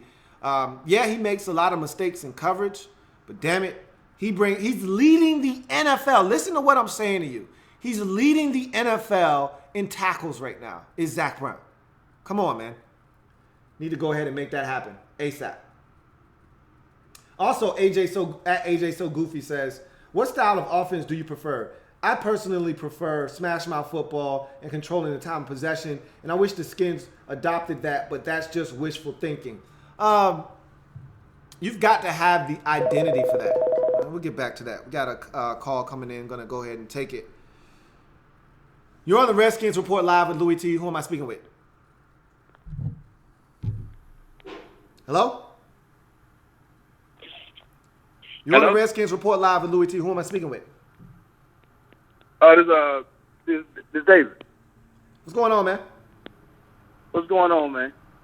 I wanna talk about the culture of Jay Gruden. I'm with you that he's a good offensive coordinator, but I'm speak up a little bit. Speak up a little bit. Is that? Can you hear me? Yeah. You got to speak up a little bit. We can't hear you. I'm talking about the culture of Jay Gruden. I'm saying he's a good offensive coordinator, but we've had this same culture for the last 4 years. We've had the same problems. We struggle in the red zone, struggle in third down. Our run game is suspect. Time management, self-inflicted wounds, and when he recruits coaches, he keeps like Hazlitt or brings Joe Barry. We had a chance to get Wade Phillips twice. He picked Joe Barry over Wade Phillips. Is the culture of Jay Gruden? Do you think that culture is going to win us multiple Super Bowls or even one? I'm looking at a second round coach. I'm looking at a coach that at best get you to the second round. All right, so let's tackle what you said, break it down piece by piece. Now, you make a lot of valid points. Jay Gruden is very limited in a number of areas. One, like you said, he's an outstanding offensive mind. You called him an offensive coordinator. He's a head coach right now, but he's dynamic as an offensive play caller. I think he's done a great job this year in putting us in positions to succeed with some of his play calls. That being said, he does struggle with third and short. We've been much better in the red zone this year, actually. Last year we were horrible in the red zone. We've been a lot better this year. We're in the top 12, I believe, in red zone efficiency this season. So we've actually gotten better with him taking over the play calling in the red zone.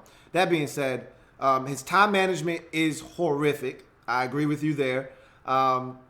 There are a number of things that he can do better. One being hire better coaching. This has been an ongoing problem with him. Like you said, I don't know if he was the one that made the decision to retain Hazlitt. I think he did make that decision because him and Hazlitt go back to his days in the Arena League. So I think he did make the decision to retain Hazlitt. That was a disaster.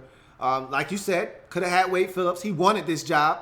And instead, Jay Gruden decided to belittle him and then turn around and hire Joe Barry. That was an abject disaster as well. So he hasn't had a great track record of bringing in coaches that were going to make this football team better. So I agree with you in that regard as well. I like Jay Gruden a lot. I think that Jay Gruden can be a successful head coach in this league. The biggest problem that I see right now with Jay Gruden is I don't know if his style of coaching works. And I hate saying that because I like his style of coaching. And you hate the fact that with grown men, you have to take a more hands-on approach and be sort of an asshole with grown men. But you got to treat these guys like kids sometimes. And when I say that, I mean, you got to start with the hammer down. You got to come in there and you got to be a hard ass. And then as they show you that they can handle that and they start performing well, maybe you can then ease up. But when you look around the league, the teams that are winning, they've got coaches that are hard asses, guys that are no nonsense. Their players aren't giving them wet willies and grabbing their nipples and things of that nature. So, Right, correct.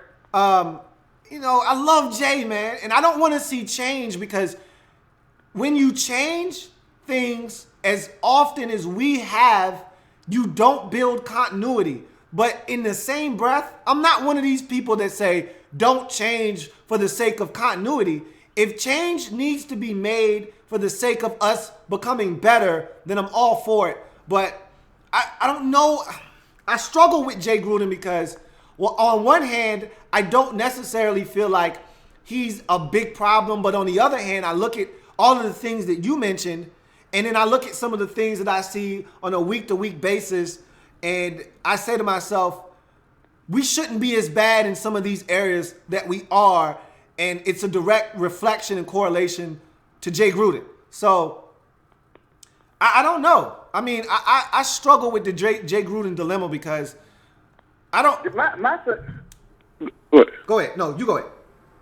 My whole thing with Jay Gruden, like I say, man, I respect his play calling ability, his designing of an offense, but the culture of like self-inflicted wounds, like we never feel comfortable, no matter how ahead we are. We always at the end is like, yo, don't fuck this up, Jay. like that's how we all feeling. Like like the Saints game, speak up a little bit. We're not surprised by that. We just speak up a little bit. That it happened again. Can you hear me? Can you hear me? Speak up a little bit. Say it again. I said, speak up a little bit. Okay, when we see those things like the Saints debacle, that's like par for the course with us. We're just begging and hoping when we get 10 points ahead, 15 points ahead. Just don't fuck this up, Jay. Don't do some time management shit to get us a penalty or something. Don't, because it's like I think if you win his house, the house would be like junky. Like he's not a neat guy. He's not a attention to detail guy. Like he's good at what he does, but when that thing gets the high stress moment, that's when he be like fucking up. Like I mean, we need somebody that has Navy SEAL type of focus, Navy SEAL type of calm at the highest stress moment. You come through in the clutch. I need somebody that's like a military man. A military man is tied up. He's detail oriented, and that's where Jay Gruden fucks up at in the details. He's good everywhere else, but when that thing get the high stress moment and he get the details, oh, that's when everything is gonna go AWOL. And not only he does it himself, he brings coaches around and he brings players around that do it also. It's like birds of a feather flock together. Mm-hmm. He brings people around that has his same mentality. When the stress gets going, they start fucking up. Hey, man, thanks for the call. So I want to address that, man. Appreciate you calling in. All right, thank you, bro. No doubt. Let's have a Jay Gruden discussion right now, man, because these last 3 games might actually make or break Jay Gruden moving forward. Honestly, I never thought I would say that this season. After the contract extension and the way we started off the season, there was no doubt he would be back and be around for quite some time.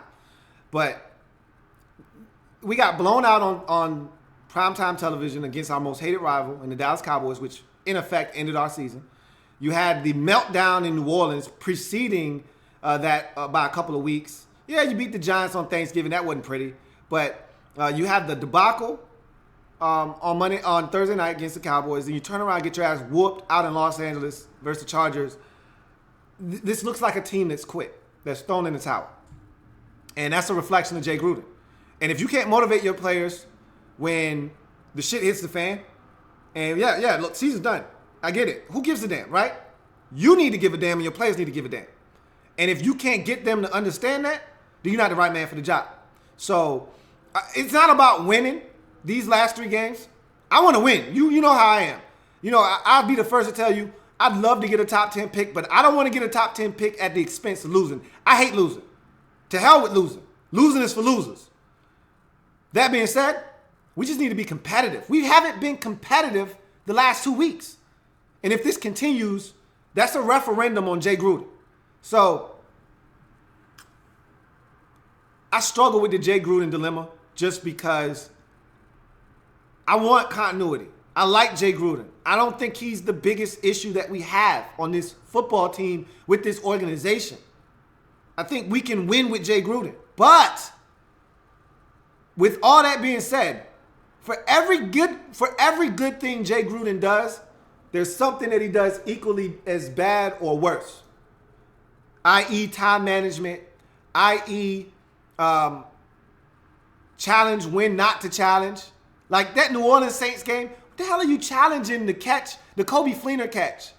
Cost us a timeout. Now, at the time, he didn't think we were going to blow a 15-point lead and that we would need that timeout. But why are you wasting a timeout on a challenge any goddamn way? One, you're stopping the clock. To help the Saints? For what? I know we're tired, but the clock is their enemy. It's our friend. You want that bad boy to keep rolling. So you don't want to call a timeout. You don't want to use a challenge and waste a timeout, which we ultimately could have used at the end of the game. 3rd and 1. He struggled all year long. He don't know if he's coming or going on 3rd and 1. I think he's way too affected by the media. Every time he makes a poor decision and they question him, he goes, well, if we would have thrown it there, then you guys would have said I needed to run it. Who gives a shit what everybody thinks you should have done? Do what is best for your team. We cannot block on 3rd and 1. I know you don't want to admit it. That goddamn pound draw, that duo, is not working on 3rd and 1. We can't block it up. We can't run the football in short yardage situations. You know what made me throw up in my mouth watching the game this past Sunday? 3rd and 2, shotgun handoff on the first possession. We're moving the ball down the field through the air. 3rd and 2. Shotgun handoff to P-Ryan on 3rd and 2. Really? You think we're going to get 2 yards on 3rd and 2? When have we gotten 2 yards all season on 3rd and 2 with a damn run play? Stop for a 1-yard loss, no gain. Punt the goddamn football. It's that kind of incompetency that I can't put up with. You know we struggle in short yardage situations running the football. So throw the quick game. Throw the quick game. It's easy money. Sean McVay would have took the quick game. We would have converted. I'm not saying. I'm just saying. So, with Jay Gruden, I want Jay Gruden back. I don't want to fire Jay Gruden because, to be honest with you, I don't think there's anything out there better. And I want to see what Jay Gruden does when he gets... Because I truly, honestly don't believe that there are enough guys that Jay Gruden believes in on offense right now. I don't think there are enough of those guys yet. He believes in Chris Thompson.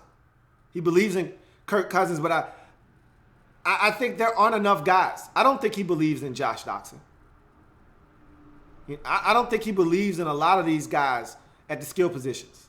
He doesn't believe in Terrell Pryor. That's why he wasn't playing. He believes in Ryan Grant, but Ryan Grant has limitations, and he knows that. It's the reason why Ryan Grant wasn't starting and wasn't playing for many years. And now this year, out of necessity, he had to start Ryan Grant, but he was comfortable starting Ryan Grant because he trusts Ryan Grant. Not because he thinks Ryan Grant is uber talented. He trusts him, which he can't say for a lot of these guys on the roster, which means there needs to be an upgrade. I want to see him get more of the kind of players that will thrive in his scheme, in his system. And if that doesn't work, then I think it's time for him to go. But I think Jay Gruden, I don't think he's, like I said, if you're making a list of the problems on this football team, in this organization, I don't think Jay Gruden is in the top 5. And if he is, he's slightly outside of the top 3. He's not in the top 3. So, for some of you, that's false. You think he's one of the biggest reasons we're struggling. I don't think he's in the top 5 of reasons why we struggle year in and year out. Why we're not a consistent football team. Why we're sitting at 5-8 right now. So, there's that. Let's get back to Twitter, though. I feel bad for a lot of you on the YouTube chat, but then again, I don't, because I already told you how you could skip the line. So, at AJ So Goofy, just to go back and finish up, You said you wanted smash mouth football. Those days are over. I don't think we have the type of team for that. That mentality. You've got to have certain players with a certain mindset to execute smash mouth football. You've got to have a culture set for your organization. Like the Ravens, they can go smash mouth football because that's Ravens football. That's not Redskins football. That was Redskins football in the 80s and early 90s. It's not Redskins football anymore. We're not built to be that type of team. The offensive line continues to do this Hogs 2.0 thing every year. They're not the Hogs. They could never be the Hogs. They don't have that mentality. Need 1 yard. I'm going to kick the guy in front of me's ass. Move him off the line of scrimmage 2 or 3 yards and create a way for my back to get one, even if there's nothing here. He can come behind me and get something.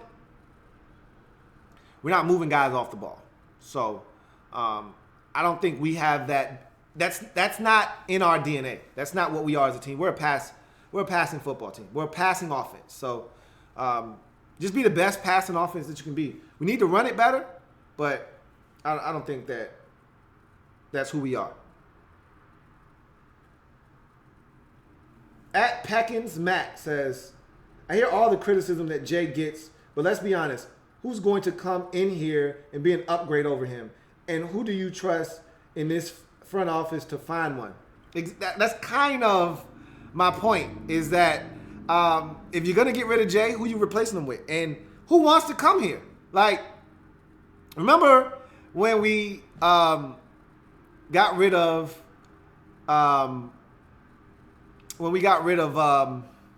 when Joe Gibbs retired the second time around, and we needed a coach, and we looked around the landscape, and the only person that would raise his hand and take our job was Jim Fossil. And the fans, including myself, said, hell no, you better not hire Jim Fossil or there's going to be a problem. And so the Redskins, they panicked and they said, okay, Jim Zorn, you're our new coach. And he was our offensive coordinator. First of all, who hires an offensive coordinator first before the head coach? Who does that? Anyway, I don't know. And there are going to be a ton of openings this offseason.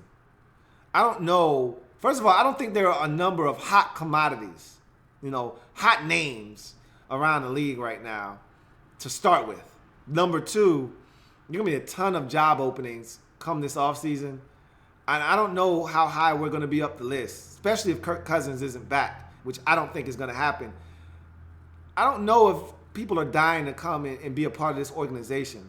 We've got a bad rap in the media, and it's well-deserved. We earned our negative connotation and our negative rap. So I can't see us getting anybody of note to come in here. And to your other point, I don't trust anybody in this front office to go out and find us the next big thing at the coaching position. I don't even trust them enough to say that they're going to make sound decisions with our first and second round picks. Jonathan Allen was a gift. That wasn't a hard pick and decision to make. They probably had a top 5 grade on him and he was sitting there at 16. That wasn't a hard trigger to pull, or 17. It wasn't a hard trigger to pull. You didn't have to make a tough decision.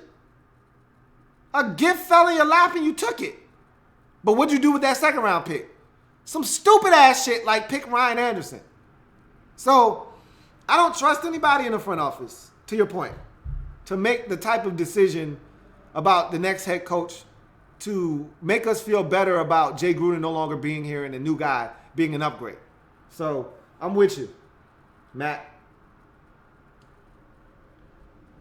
At Hawk_kid94 says, Jay Gruden was a better hard ass in his first 2 years. Then the whole RG3 problem he had with him, and Dan and Bruce forced him to change to who he is today. He has to worry about what he says now. He held people accountable in his first 2 years trying to build this team. And I think you're going back to when he crucified Robert Griffin III in the media, which you can't do. But I think Jay does hold people accountable, but not enough. And I think you're right. In the first couple of years when he was here, he did hold people accountable. He was brutally honest. But you can only go so far with brutal honesty, especially when you do it out in the media. You know, it's one thing to air out your laundry in the locker room amongst yourselves. When you start airing out dirty laundry to the public, that can become a problem within the locker room, and you're going to turn guys off. And so he had to dial that back a bit because nobody wants their head coach going out and throwing them under the bus in front of everyone. So, yeah, I don't know if Bruce and Dan had anything to do with him changing up as much as he had to learn the hard way from the media and the criticism and the scrutiny that he received from just obliterating Robert Griffin III after that Eagles game when he came out and started, you know, pointing the finger at receivers and things of that nature and saying he needs help and, you know, he can't do everything himself and you know, Peyton Manning and Aaron Rodgers and Tom Brady can't do it by themselves. And yeah, you know, Jay basically went out and said, no, don't point the finger at anybody. This is all you. You know, you're the one taking, you know, 3-step drops when you're supposed to take 5, and you're the one, or 5 steps when you're supposed to take 3, and you're the one that's, you know, making poor reads and holding on to the football. You're the one that is making all the mistakes. Point at yourself first before you start pointing at somebody else. I don't know if that's conducive to winning, though. You know, you don't hear any of the successful coaches throwing their players under the bus. You know, there's a way to go about your business. I think right now the best motivator and one of the best coaches in the league is Mike Tomlin. You know, he didn't talk about anything to the media. You know, his standard line is, we'll address that in the locker room, and we'll keep that amongst ourselves. And that's what you're supposed to do. You know, you go in there, you chew their ass out, and then you come to the podium like everything's cool, answer the questions, and take your ass back to the locker room. I just don't know if Jay Gruden has that in him. I don't.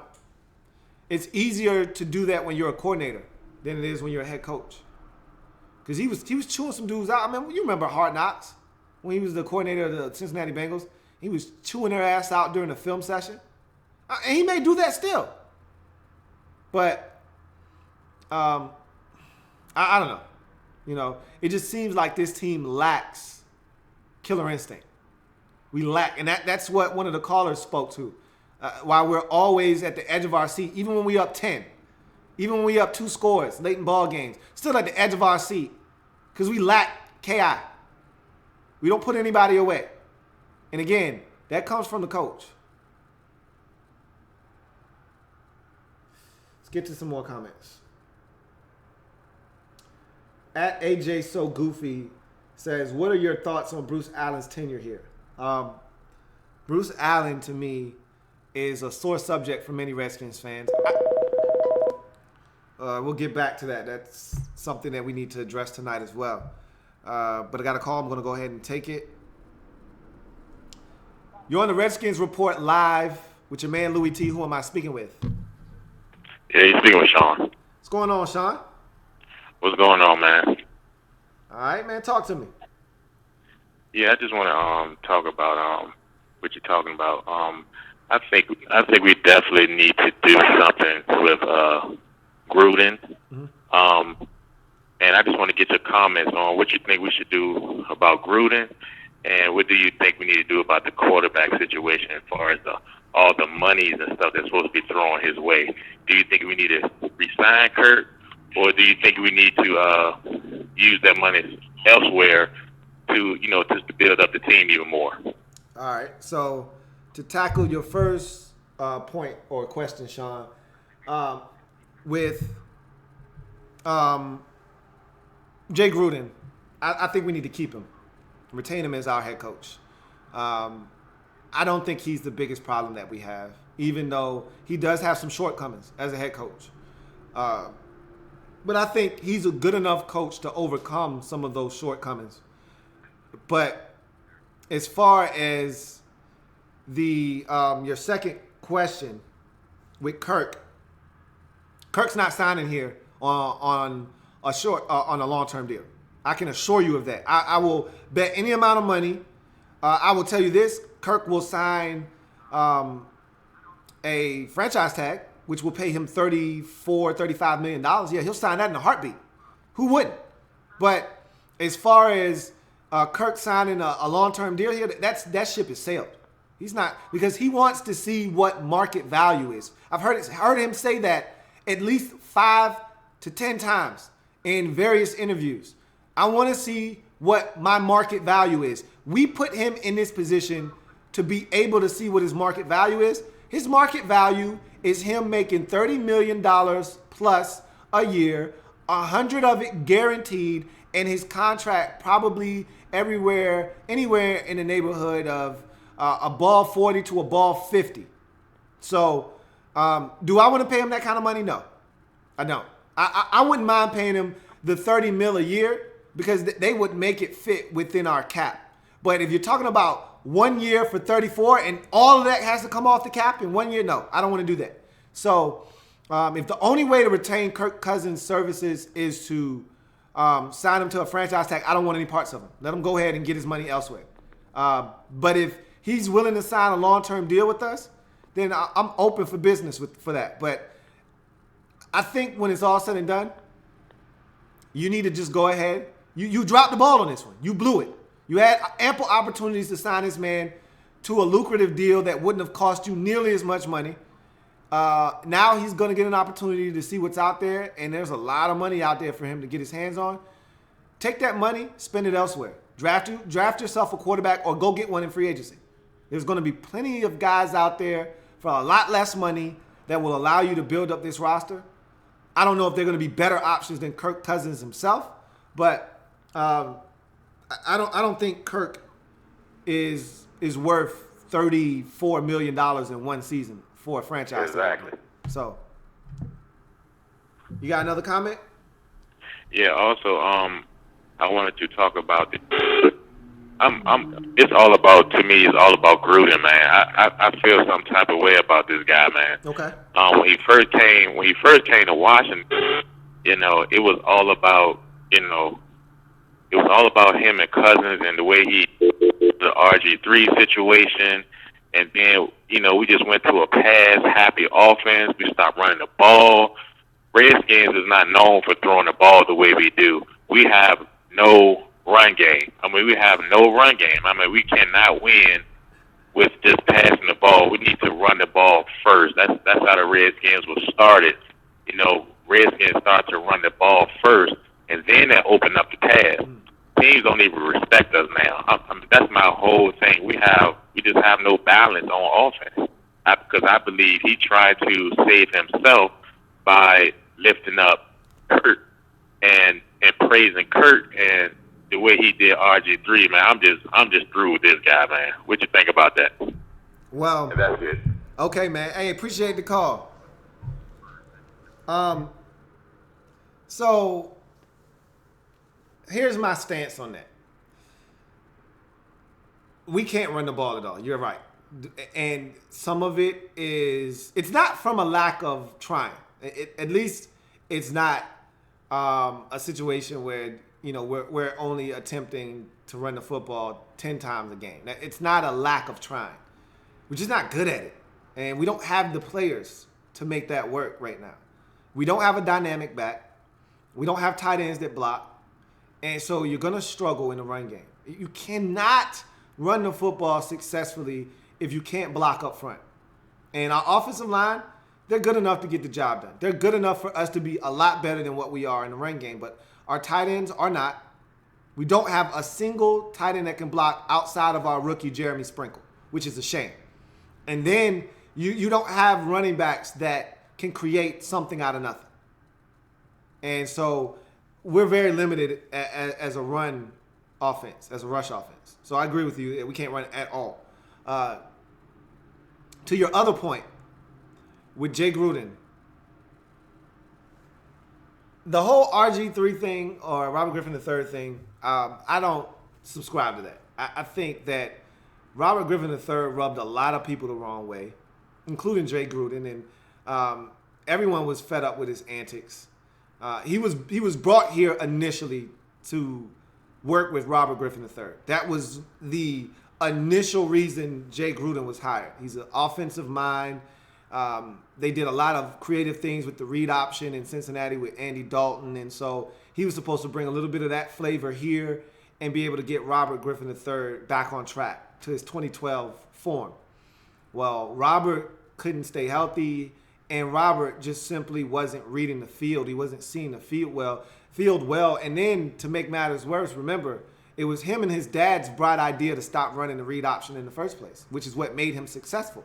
You know, it was his dad's idea that, oh, you can't be successful running a football. What successful quarterbacks do you see running? And he put that nonsense into his son's head. And so he came and told everybody in the organization, I'm not running the 50 series, which is what was our spread, our read option formation. Not running the 50 series. And so, okay, you don't want to run what made you successful. You better start reading NFL defenses and getting rid of the football, going through your progressions quickly, getting rid of the ball. He couldn't protect himself in the pocket. And so I don't put the RG3 thing on Jay Gruden. I don't put Robert Griffin III's fall from grace on Jay Gruden. You know, that being said, Gruden is becoming a lot of people's scapegoat. This team, they didn't seem ready to play last year at the end of the season versus Carolina against a Panthers team that had nothing to play for on a Monday night. They didn't seem ready to play last year in the final game against the Giants in a win or go home situation against a Giants team that had already clinched a playoff spot and had nothing to play for. He's becoming a lot of people's scapegoat. Now, I can't disagree with you. We got a call, though. We're going to go ahead and take it. You're on the Redskins Report Live with Louie T. Who am I speaking with? Yo, what's up, man? It's Redskins Review. How you doing, man? What's going on, man? How you doing, Redskins Review? Good. So I guess one of the first things I would like to talk about is I get so many people asking me, now everyone's talking about the draft and everything, and everyone's asking me, who should we draft, either a running back or a wide receiver? Mm-hmm. And I always have to just try to explain to them that if that's the way you're thinking right now, it's kind of just shooting all over your head, because we need to build in the trenches. We need some pass rush. We need an offensive lineman. We need a left guard, a center. We need something on our lines to build anything, especially if we don't have a good quarterback next year.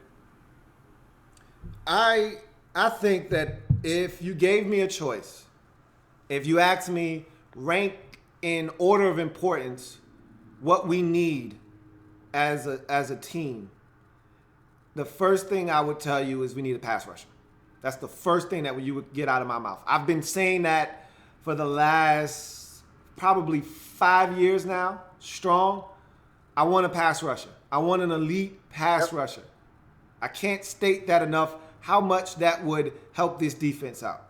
We haven't had one since 2001 with LeVar Arrington. Literally, that's the last elite pass rusher we had in that 1 year under Marty, where he was just turned loose and turned into a freak.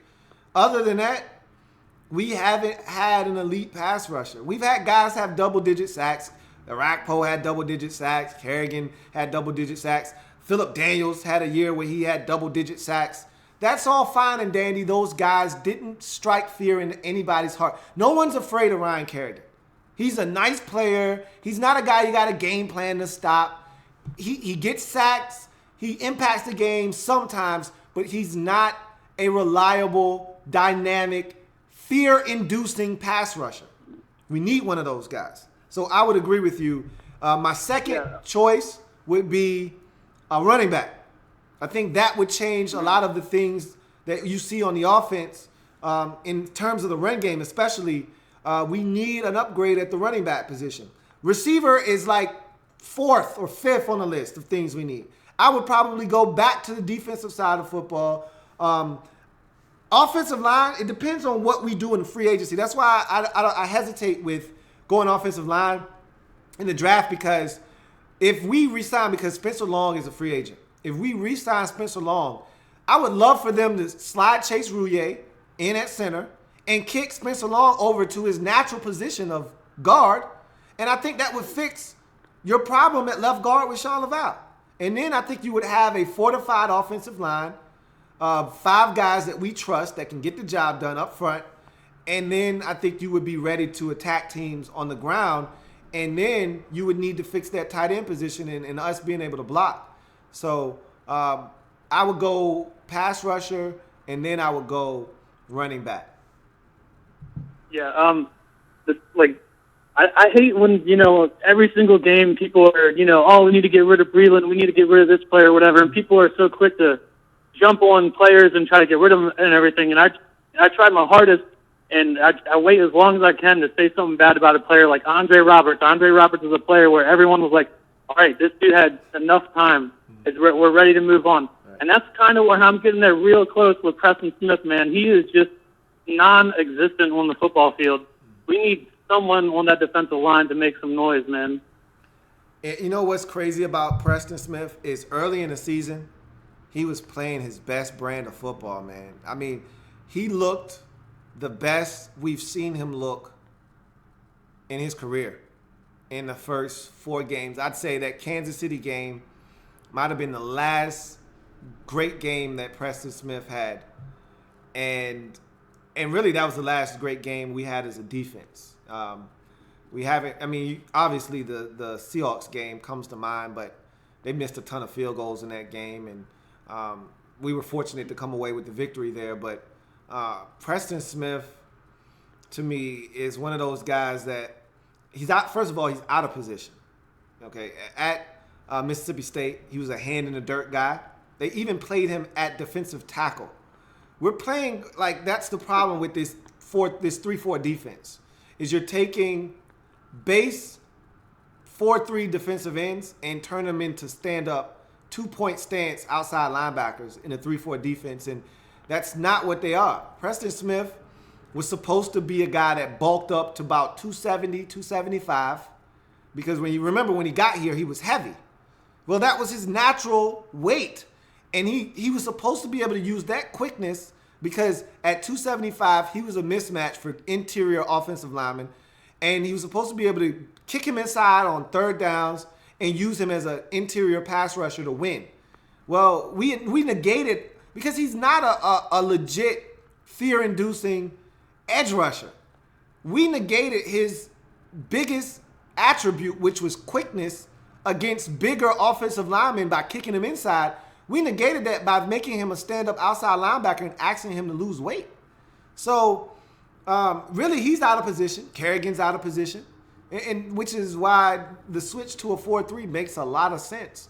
And so Preston Smith is one of many guys. Ryan Anderson is going to fall into the same trap. There's no place for him on the field in a 3-4 defense. He's not an outside linebacker in this league. At college, fine. In this league, he's not a 3-4 outside linebacker that's going to get any pressure on the quarterback. He's not fluid enough to flip his hips and run with anybody in coverage. So what does he do well? Set a physical edge? We got enough guys that can set a physical edge in the run game. We don't need another one. So you're going to be saying the same thing about Ryan Anderson in about 3 years from now, 2-3 years from now. But we just need more. We need an elite pass rusher. Yep, and another thing, I guess, is the flavor of the week now. The whole fire Gruden thing and everything, Yeah. and everyone always says, "Oh, why did we let Sean McVay go?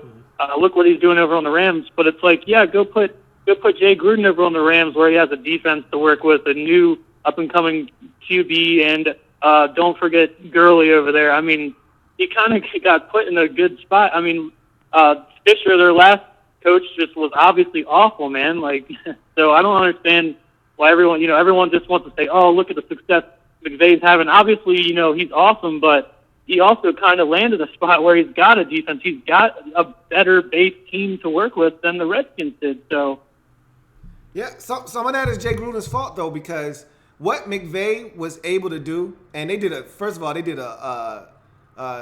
Dimitroff and all of those guys, Demoff and all those guys over there with the Rams did a magnificent job of going out and getting players that fit what McVay wanted to do. They fortified the offensive line. They went out in free agency, got Sammy Watkins, got Robert Woods, drafted Cooper Kupp, drafted Gerald Everett. They gave him all the weapons he could ask for on offense, fortified the offensive line, put him in a position to succeed offensively. But the best thing Sean McVay did was he hired Wade Phillips, something that the Redskins could have done 3 years ago. And Jay Gruden decided to hire Joe Barry instead.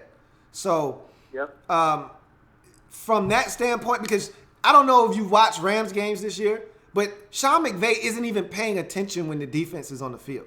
Like he literally, he's sometimes sitting down. sitting down on the cooler, looking at plays and writing down plays and talking to the offense and telling them, all right, so this is what they did. This is the defensive look they gave us. Here's what we're going to do to combat that the next time. Like, he's not even paying attention to the game. You know why? Because he trusts his defensive coordinator in Wade Phillips to handle that side of the football, and Wade Phillips is doing a remarkable job. That could have been happening here in D.C., but Jay Gruden decided to go in a different direction. So sometimes it's not all about what you're doing, but sometimes it's about the guys you hire, because as a head coach, it's your job to delegate some of the power to some of these other coaches to take some off your plate so it allows you to be a better version of you. So I, like you, think that Jay Gruden isn't the biggest problem we have and doesn't need to be fired. But like you said, that's one of the flavors of the week. Everyone's piling on Jay Gruden. And these last two losses and the team looking less and less like a team that's prepared or that they even give a damn doesn't help his cause any. Yeah, I guess the last thing I want to bring up before I let someone else call in, just some of the moves that we've made this year, letting Mac Brown go, knowing when we have our Rob Kelly's injured and everything like that, and then we're sitting here watching, like you said, the Rams that picked up Sammy Watkins. We're not picking up anyone that makes sense. And then you look over at the Eagles, and we were clearly in need of a running back, and they traded to get Jay Ajayi, and now look at him. And you know, the Eagles' offensive line might not be as banged up as ours, but they're still not the best in the league. And look at Jay Ajayi, man. We could have desperately needed a talent like that. And I just, some of the moves that we're making or not making, just clearly we just do not have a GM. We do not have anyone doing anything for us, man. Hey, I appreciate you calling in, Redskins Review, man. Love your work on your channel, too, man. Appreciate you. All right. See you guys. Have a good one. Likewise. So to speak to that point, I was pretty disappointed that we didn't make a move, because at the trade deadline, I thought that there were some guys out there that could have made a true difference on this roster. I don't know what the asking price was, and so I don't want to get into that particularly, but to speak to his point, there were a lot of guys available, man. I mean, just look at Alex Collins. Forget about Jay Ajayi and what it took to get him by the Eagles, and that was a great move by them. How about a guy like Alex Collins that was on the streets like around week 2 or 3, and the Ravens just took a flyer on this guy, and he winds up being their starter. And I loved Alex Collins coming out of Arkansas, first and foremost. I thought he was going to come in and be a stud for the Seahawks, and they cut him loose. And I'm looking around like, hey, did you not see Alex Collins get cut? Why don't we take a flyer on this guy? And we didn't. And, you know, it's just things like that frustrate you when you see other teams making those moves proactively, and we're sitting on our hands, and now we are left with LaShawn Daniels in the game. You know, obviously, we didn't plan for these injuries, but got another call. Gonna take it. You're on the Redskins Report Live with your man Louie T. Who am I speaking with? Greg. Hello? Greg. What's going on, Greg? You gotta speak up, man. You gotta speak up. I have a question about Lamar Jackson. Okay. Do you think he can be like a clone of RG3? Or he might be. That's not a good thing if he is. I hope he's better equipped to deal with the rigors of the NFL, i.e. taking hits. Like Robert Griffin III couldn't even protect himself in the pocket. When he got hit, his whole body it seemed like it would go limp like a noodle. His head would go flailing around. He would bang himself on the ground. And that's part of the reason he would always get hurt, is because he couldn't even tense up and protect himself. And he couldn't read NFL defenses, so that didn't help him either. I hope Lamar Jackson isn't Robert Griffin III reincarnated. I hope he's much better than Robert Griffin III. He seems to be able to protect himself a lot better. He seems to be a lot more shiftier than Robert Griffin III was as a runner. All of these things will help him, but if he can't read NFL defenses, he will be no more successful than Robert Griffin III was in this league. Got anything else, Greg? Yeah, I also agree with you that we need an edge rusher in Atlanta. I've been looking at Nick Bosa out of Ohio State. Mm-hmm. I know it's gonna take him a while to enter the draft and everything, but yeah, I think he's one more year away. I think he's only a sophomore, so I think he's got one more year, if I'm not mistaken. He may be a redshirt sophomore, which would make him eligible, but I think he's a true sophomore. But if not, I'm considering Bradley Chubb. Say that again? I'm considering Bradley Chubb. Yeah, I mean, he looks like a good prospect out of NC State. Again, I got to watch more tape on all these guys, but he seems like one of those top guys in this draft class as a pass rusher. And the question then becomes, what's more important? First of all, what do you do in free agency? That's going to determine, because the Redskins, let's say the Redskins in free agency sign Ezekiel Ziggy Ansah from the Detroit Lions, who I believe is going to be a free agent this offseason. Say they sign him. They're not looking for a pass rusher in the draft all of a sudden. So, like I said, I'm not one to talk about free agency or the draft before free agency very often, because you don't know what the team is going to do in free agency first, which will then dictate what you want to do in the draft. So, got anything else, Greg? Yeah, I'm also looking at Portland Sutton. Who? He's the guy that kind of reminds me of Josh Doctson a little bit. Who are you looking at? Portland Sutton. Oh, okay. I don't know again, and that's another guy I got to watch some more tape on. I'm not sure how I feel about him yet. But again, you got to take into consideration, where are these guys going to go in the draft, and what are you looking to spend on some of these players? So I don't think receiver is your first need if you're the Redskins. I think your first need is either running back or pass rusher. And that, again, is taking into consideration that you don't need quarterback. If you need quarterback, that supersedes everything, and that goes to the top of the list. If you don't have Kirk Cousins and you don't do anything in free agency, you don't trade for anyone, you don't sign a quarterback in free agency that you think is going to be the future of the quarterback position, then quarterback then goes and supersedes everything and leapfrogs to the front of the list. So we'll see what happens. But, hey, appreciate you calling in, Greg, man. Have a good one. All right. So we're going to see what happens with this football team as far as, free agency. Everyone wants to talk draft, and that's great. Free agency comes first, and that's going to dictate what you do in the draft. So, again, I can sit here and talk to you about pass rusher and our need at running back and all those things, but if we don't re-sign Kirk Cousins and we don't trade for a quarterback and we don't sign one in the offseason, what's the number one need of this football team in the draft? It's a quarterback. So you're on the Redskins Report Live with Louie T. Who am I speaking with? Hey, this is the infamous Peter Parker calling in right now. What's going on, man? How you doing? What's going on? I got a comment to say. All right. Now, I know we suck right now, but this is the NFC East. Mm-hmm. And I just want to say to all Redskins Nation, when you suck, it seems like the next season you come back stronger. Like the Cowboys, you saw they sucked. Tony Romo got injured. Next year, look at them. They're losing in the first round. The Eagles, hey, they sucked last year. Let's go get put out in the first round. Mm-hmm. So I just want to say that to Redskins Nation. Now, Peter, let me, and I hear what you're saying, and you're right, because generally in this division, the same team doesn't repeat as NFC champs. Hasn't happened since 2003, 2004.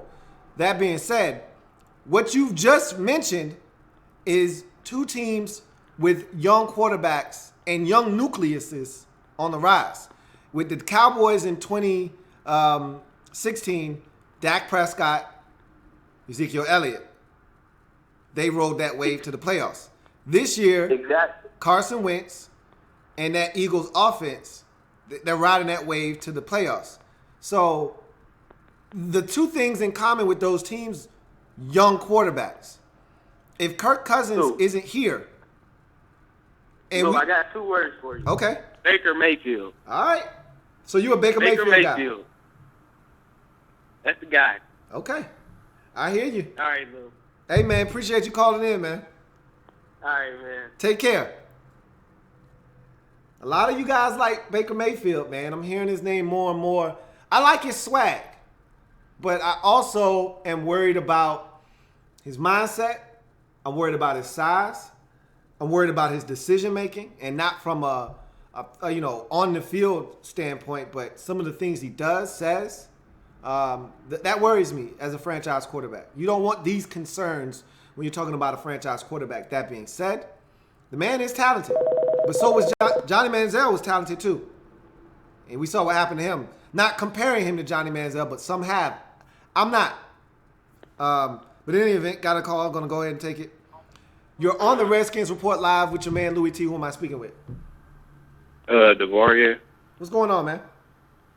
I'm going good, man. I follow some of the players on Instagram, just to follow see their tendencies and their mindset with the Redskins and stuff. Mm-hmm.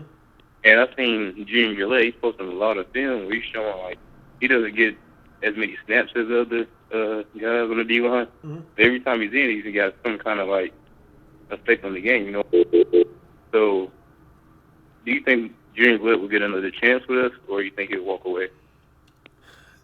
I go back and forth with the Junior Gillette thing because, one, I think he's small right now, and some of that is a byproduct of him just trying to rehab the knee, not really working on his body per se, but more so focused on the knee. This would be the first, if he's able to stay healthy these final 3 games, this will be the first off season where he's not rehabbing an injury. He'll actually get to work on nutrition and, sculpting his body and building up some of the strength he probably lost. Because I don't think they see him as a guy that can stand up in the run game. That being said, though, he's the only dynamic rusher we have. The only guy that has any kind of wiggle, any kind of plan as a pass rusher.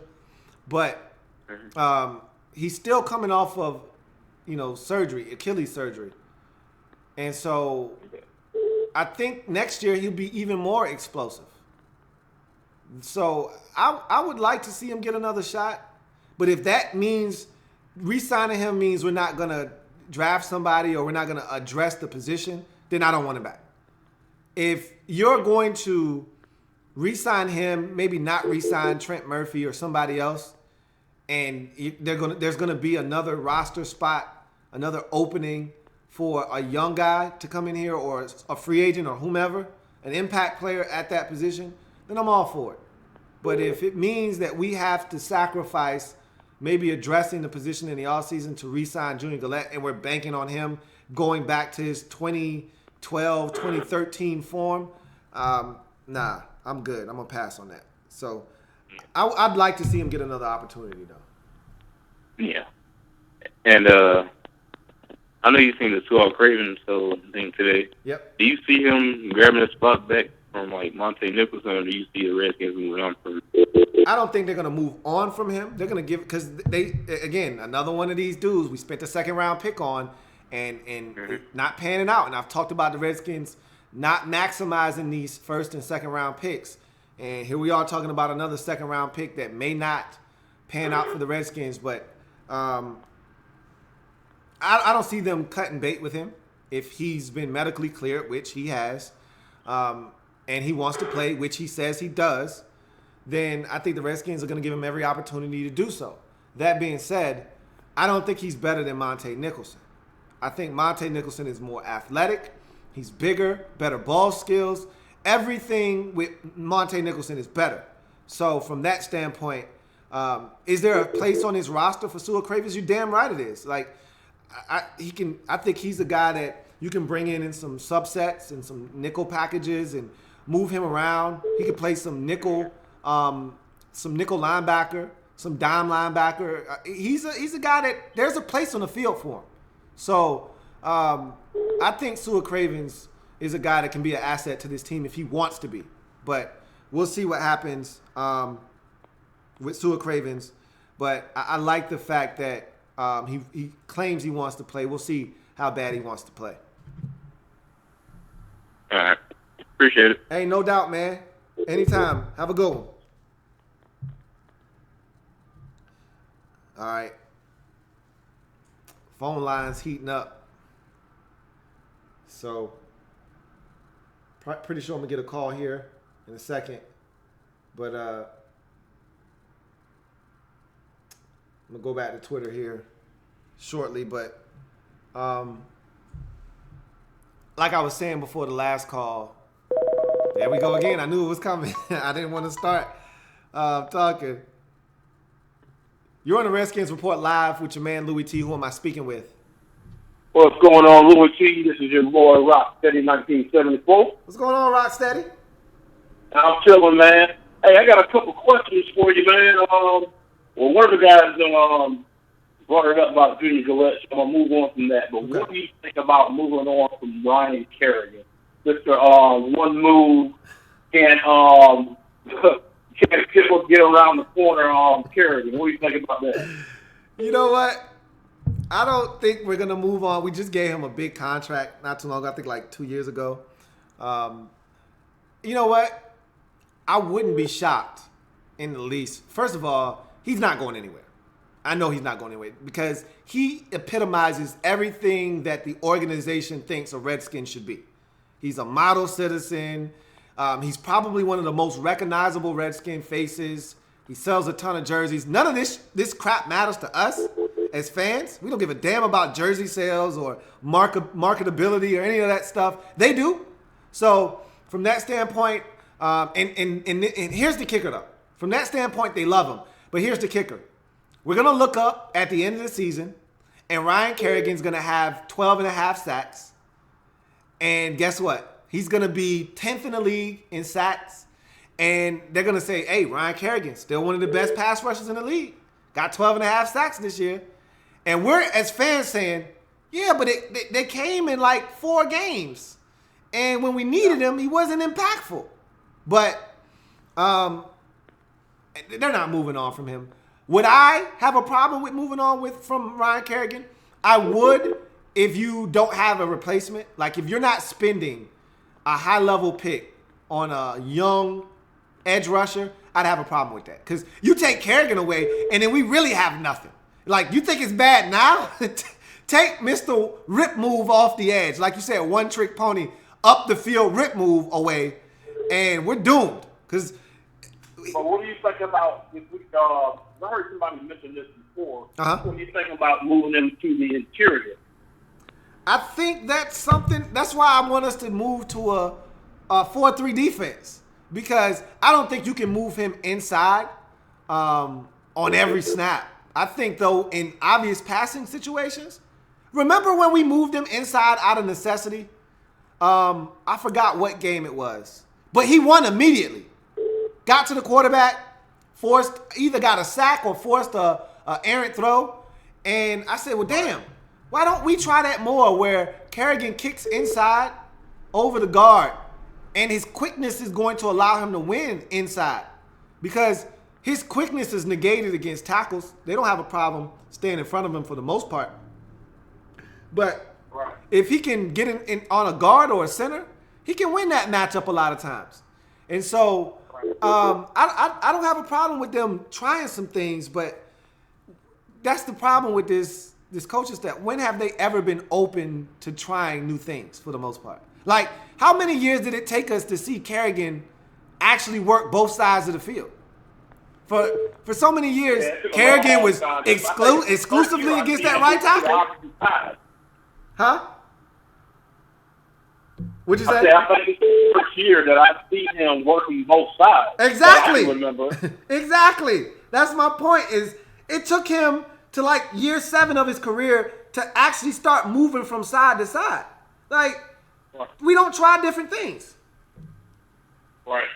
Hey, I got one more for you. Now I'm gonna get out of here, man. Okay. Vernon Davis. Yep. I was listening to Chris Cooley's film breakdown this morning, and he pointed out something that I've been noticing for the last couple of games. And he said that Vernon Davis doesn't want contact. Doesn't want contact. Yeah. Yep. He's right. And he's right. On that fourth down play, if the ball was only a couple of inches, all he had to do was lay out and got it. That would have been a first down right there. Right. So I think we should move on from him. There was a reason Peyton Manning didn't catch it that big, because his drop passes and his lack of production is bullshit like that. Yeah. I can't disagree with you, Rocksteady, man. He doesn't want contact. I can assure you of that. That's why he does all those dance moves, and when he catches the football and you're asking us, hey, Vernon, the touchdown's that way, bro. Where you going running sideways? Where you going? Because Vernon Davis doesn't want to be tackled. He much rather run 30 yards up the field and then run diagonally across the field and run out of bounds than get hit. Like, he doesn't want contact. And that's okay. You know what I mean? I don't have a problem with, the thing is, if you're going to have a guy like Vernon Davis on your team, because he's still a prolific pass catcher, you better have a tight end. You better have one tight end on your roster that his sole purpose is to block. Right. You know what I mean? Block. We don't have a blocking tight end on our roster. You got 2 pass catching tight ends that want no part of blocking. You got a problem on your hands. Because when you really need to run the football, you're screwed. All right, Louie, HCTR, I'm going to get off this line. I know you got a bunch of people blowing your phone up, man. I appreciate everything that you do. And you can do this more often, man. And stop disappearing on us. All right, man. I appreciate you. Take it easy, man. Hey, have a good one, man. All right. Phone lines are lit. So y'all keep calling in. We take some more calls, man. Hear what y'all got to say. As we continue on.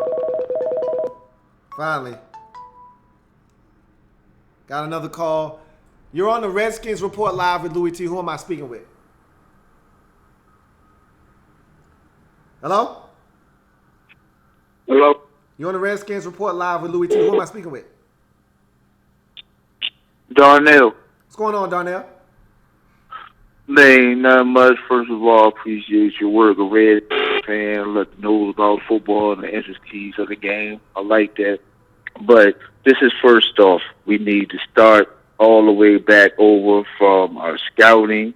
For that, do our draft boards. Our draft's been terrible throughout the years. I mean, like, our first round picks in a while. Like, okay, yeah, they, besides Trent Williams, you'd be like, okay, they're good players, but they're not great players. Your first round pick, you should strive to pick to be a great player, not, oh, is he just good? Like, you want to hit on a great player. Second, we have to find a coach that will actually motivate people. Like Mike Tomlin, Pete Carroll, they can motivate you to jump off a bridge.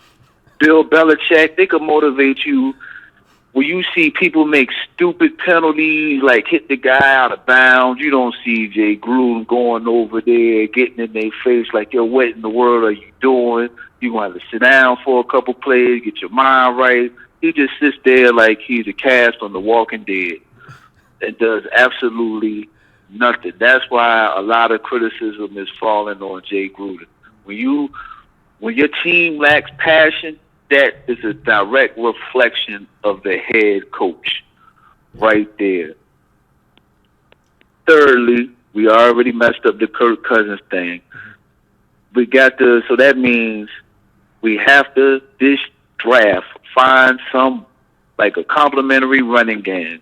Like, that goes back to the scouting. Like, why did we get P. Ryan? I don't know. He's the same thing as Rob Kelly. He's like a low-budget Jerome Bettis. I'm not going to make anybody miss.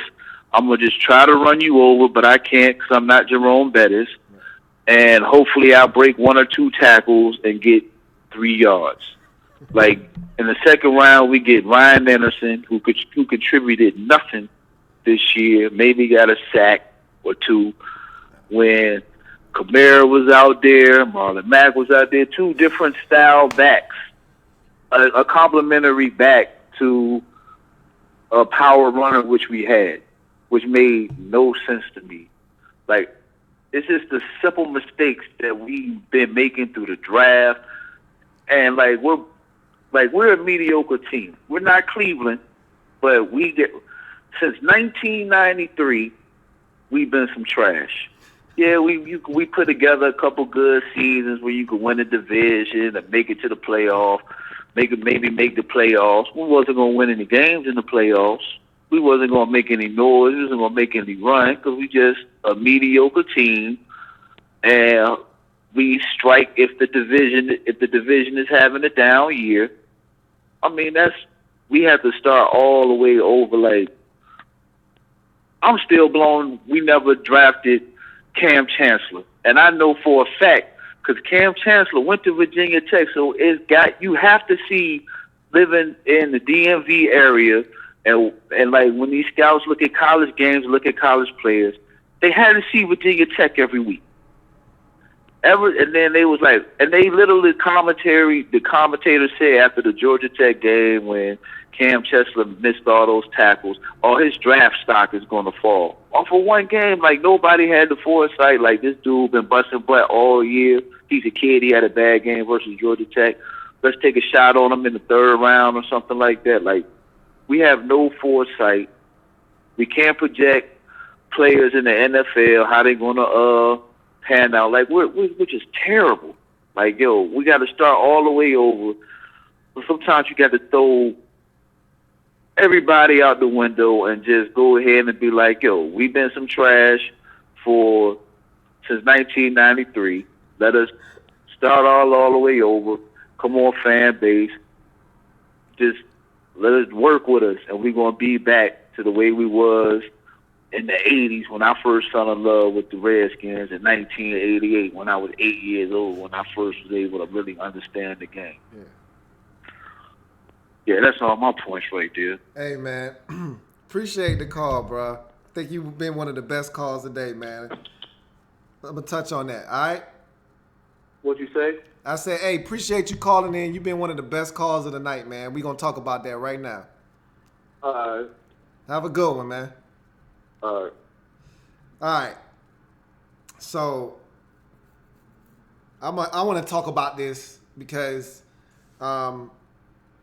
he hit on a lot of points. And I want to touch on this before I answer another call because I know another call is going to come in. But he said a lot. And I've talked about some of it throughout the course of the night, failed 1st and 2nd round picks. And that's the crux of your team. I think we've done a really adequate job over the years of hitting in the 3rd and 4th and 5th round. I told you our mid-round selections, the Kendall Fullers, the Bashard Breelands, the Morgan Moses of the world have been outstanding picks. We've done a great job. Hell, even Ryan Grant was a 5th round pick. And I'm not saying Ryan Grant's a world beater, but he's a contributor on this team and a solid one. Jamison Crowder, all of these are mid-round picks. All right, Spencer Long, mid-round pick. We've done a great job in the mid-rounds of acquiring talent, but we haven't knocked it out of the park in the 1st and 2nd round. And like he said, we haven't been a good franchise since the early 90s. We haven't made the playoffs in back-to-back years since 1992, 1993. We're a shell of what we used to be. You know, we were one of the most recognizable and dominant franchises at the turn of the 1990s. And we're one of the laughingstocks of the league. And we blew the Kirk Cousins situation. So you're going to need to figure out a way to fix that situation or at least get by. And like you said, we need to be able to run the football. I said the same thing last year when we drafted Piron. Go back and watch my video. I said, why are we drafting Piron? We already got one of those guys on the roster. And you knew who I wanted. I wanted Kamara. I wanted Marlon Mack. He said those same two names. I wanted a guy that could offer us something different. I told you the one thing that kills me with this organization is that they lack diversity. They're drafting the same guys over and over as if the guys that they've drafted or the guys we have on the roster have been true difference makers, and they want to build that kind of organization. Sort of like the Ravens, where there's a certain type of player that looks like a Baltimore Raven or certain player looks like a Pittsburgh Steeler. And there's a mentality and there's a type of player that we're looking for, a type of mindset that fits our organization and our culture. We don't have that in DC. We don't have that. Unless the culture is slow, underperforming, unathletic football players. We got a culture of that. But that shit don't win football games. It don't win football games. Slow, unathletic guys don't win you games. Don't talk to me about, well, he's a football player. I don't want to hear that shit.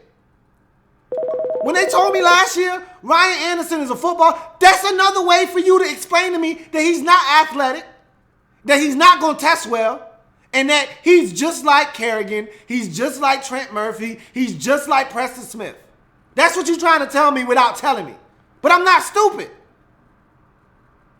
Why do I want another Rob Kelly? We already got one. I don't need two of them. Matt Jones, why do we need another Matt Jones? They're all the same. Kills me. But yet, they thought Samaje Perine was a smart decision. I don't understand. You can't miss in the first and second round. You can't consistently miss. You're not going to hit on every first round pick. You're not going to hit on every second round pick. But you can't consistently whiff in the second round. The second round is the new first round. Your second round pick is an extension of the first round. You cannot miss in the second round consistently. In the last 7 years, how many dominant first round picks have we had? We've had Trent Williams and Brandon Sheriff.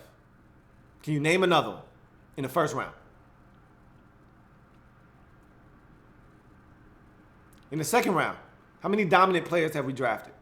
That one might take a while. Because I can't tell you the last time we've drafted a dominant second round player. But I can tell you all the starters we got in rounds 3 through 5 in the last 7 years. Got a ton of them. Last 5 years. Jordan Reed. Jamison Crowder. Spencer Long. Bashad Breeland. The list goes on and on and on. Morgan Moses. Kendall Fuller. We got to stop striking out in the first 2 rounds, though, man. Like, Josh Doxson does not look like a first-round pick right now. And I wanted Josh Doxson. I didn't have a problem when we drafted him. And he may ultimately turn into a stud. I'm not giving up on him. I think the guy's got just copious amounts of talent. But he looks soft. I'm not going to lie to you. We just talked about Vernon Davis not wanting contact. Josh Doxson wants 0 part of contact. None. Don't touch me.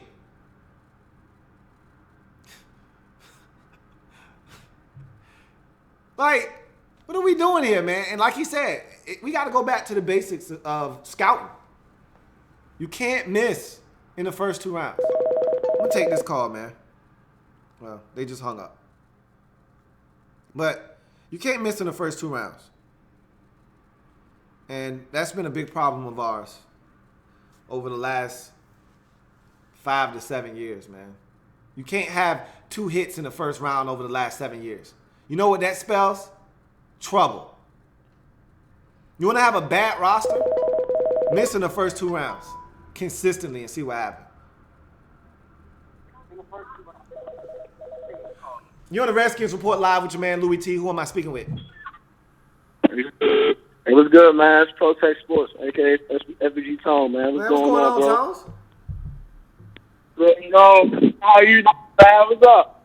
Hey, you got your, I think you got your computer or whatever you're watching it on too loud. I can hear the echo. Yeah.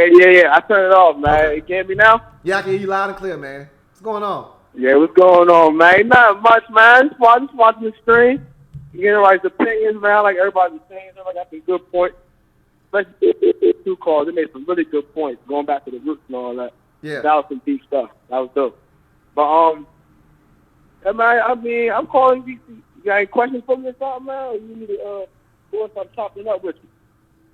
I can't hear you. Got to speak up. Hey, you have some questions for me, or you want me to just state my point? And go ahead. No, man. You shoot. It's all you. All right, well, there's a lot of good points, man. I think the main problem in this organization, it's not the player. I mean, it's kind of the players that they was looking motivated last 2 weeks. I'm unmotivated last 2 weeks. I give it that. But I think it's not the players, not the coaching. First, that Jay Gruden has been effing up, man, and that is what it is. It's the front office, man. Like, the front office is unorganized as hell. That's why they can't draft well how the damn time because California got here, and they just kicked him out the damn door. That's idiots. And I don't think Bruce Allen can draft with the shit. And we're not gonna have a good draft this year. And I don't know why the people. This is my number one thing about it. Let me get to the Kirk Cousins thing. Mm-hmm. I think the only we're gonna be successful the next few years if we do resign Kirk. There ain't no way in hell this front office goes to draft a quarterback and get it right. Look at the history. They drafted Robert in the third. What happened? He had 1 good year at ACL. What about Jay Campbell? What happened with Jason Campbell? Patrick Ramsey. Look at the history we drafted quarterback. It's horrible.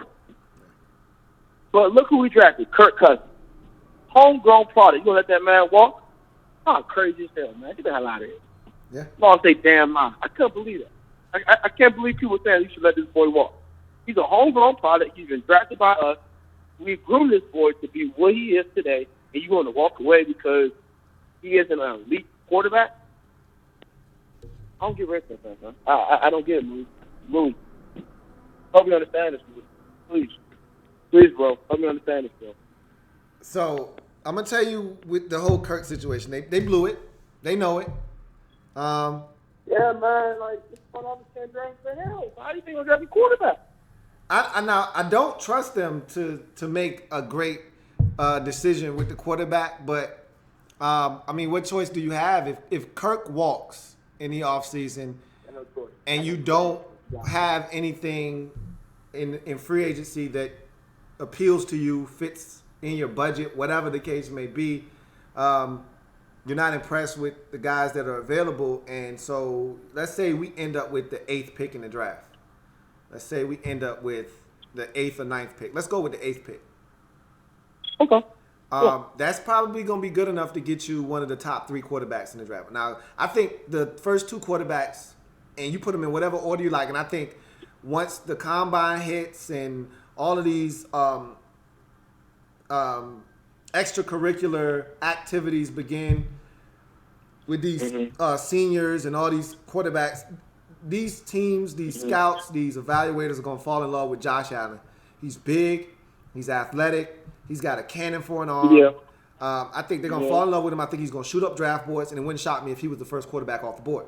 That being said, you could easily see 2 quarterbacks come off the board in the top 4 picks. You can see 3 quarterbacks come off the board in the first 6 or 7 picks. So we may still not get one of the best quarterbacks in the draft. It's not out of the realm of possibility. That being said, though, I'm like you. I, like you, don't necessarily trust the organization to get it right. But in the defense of the organization, and I know it's not the quarterback position, the last draft And you listen to Scott McLuhan on Twitter, and he says that they basically used his board. Okay, whatever. Last draft wasn't bad. 2017 draft, and again, it's 1 year. It's hard to evaluate a draft after 1 year, but That's true. It wasn't that great. I can tell you right now, Jonathan Allen looks like he's going to be a player. Monte Nicholson, I was wrong about him. He looks like he's going to be a player. Thad Moreau. I was wrong about him too. I was saying same thing you was after. It's going to be all after.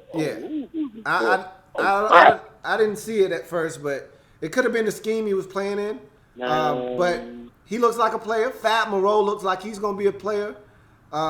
Chase Roulier might end up starting for us next year. So I think this could turn out to be a pretty solid draft when it's all said and done, man.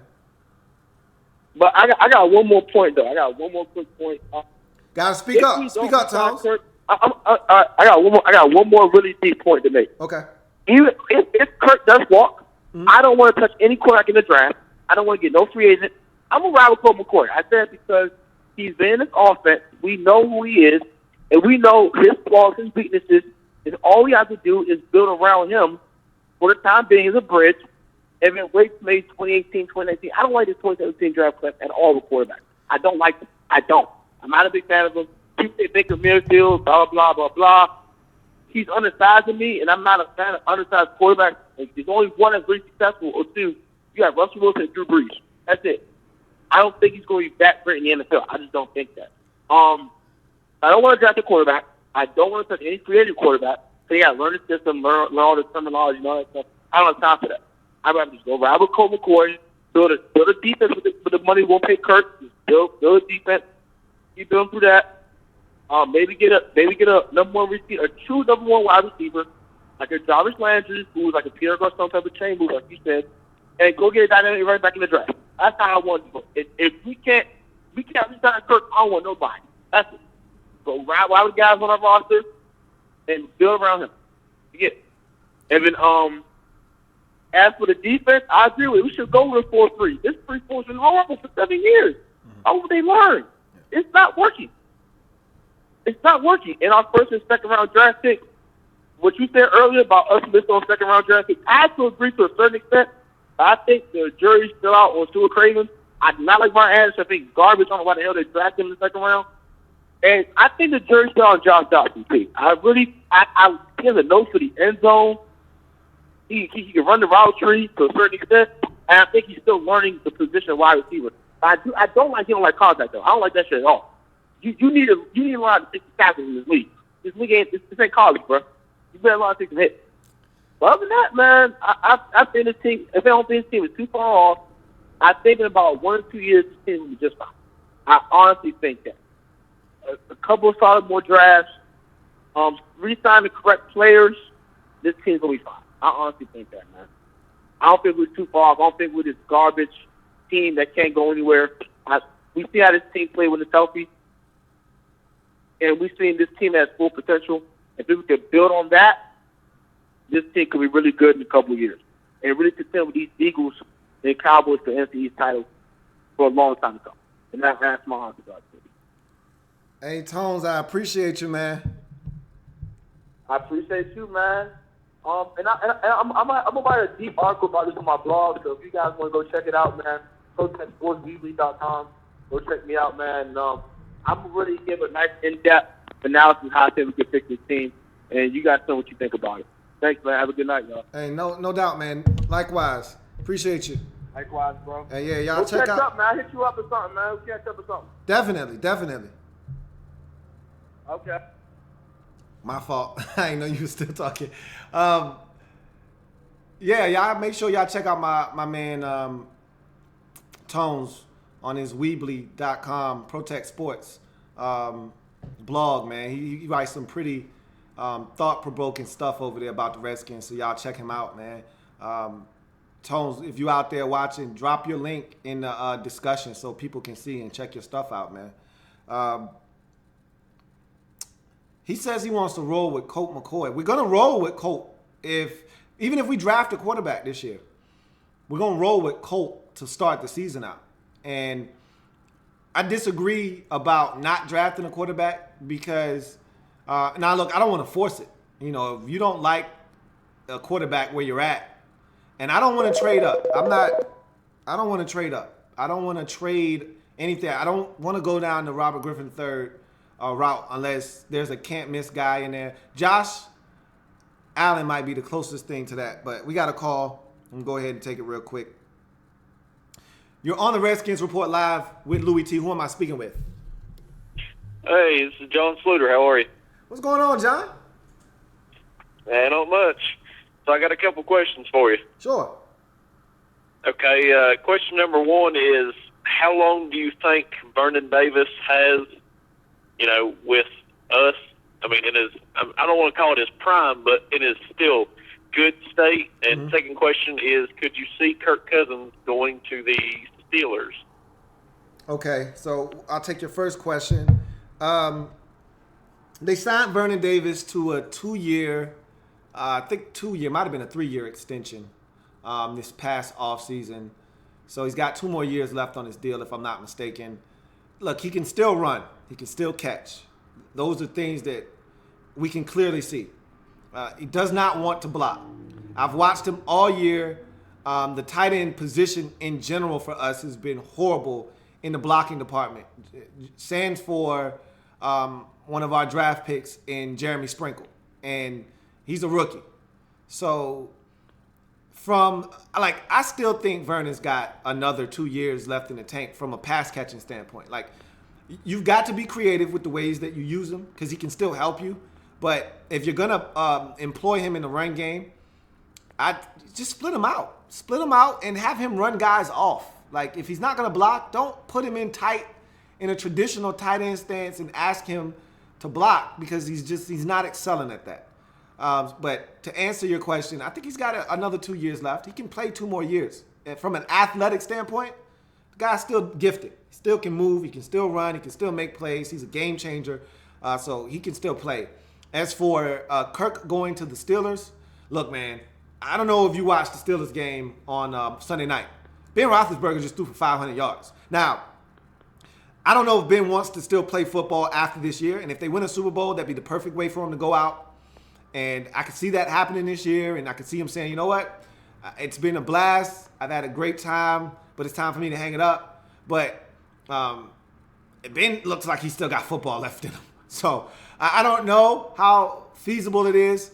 Last time I checked, though, the Steelers aren't breaking off quarterbacks the way that it's going to take to break off Kirk Cousins. Like, he's not giving out any discounts. Kirk is looking to make, $30 million per year. Someone's going to offer him that. I don't know if the Steelers are the type of organization that's looking to do that.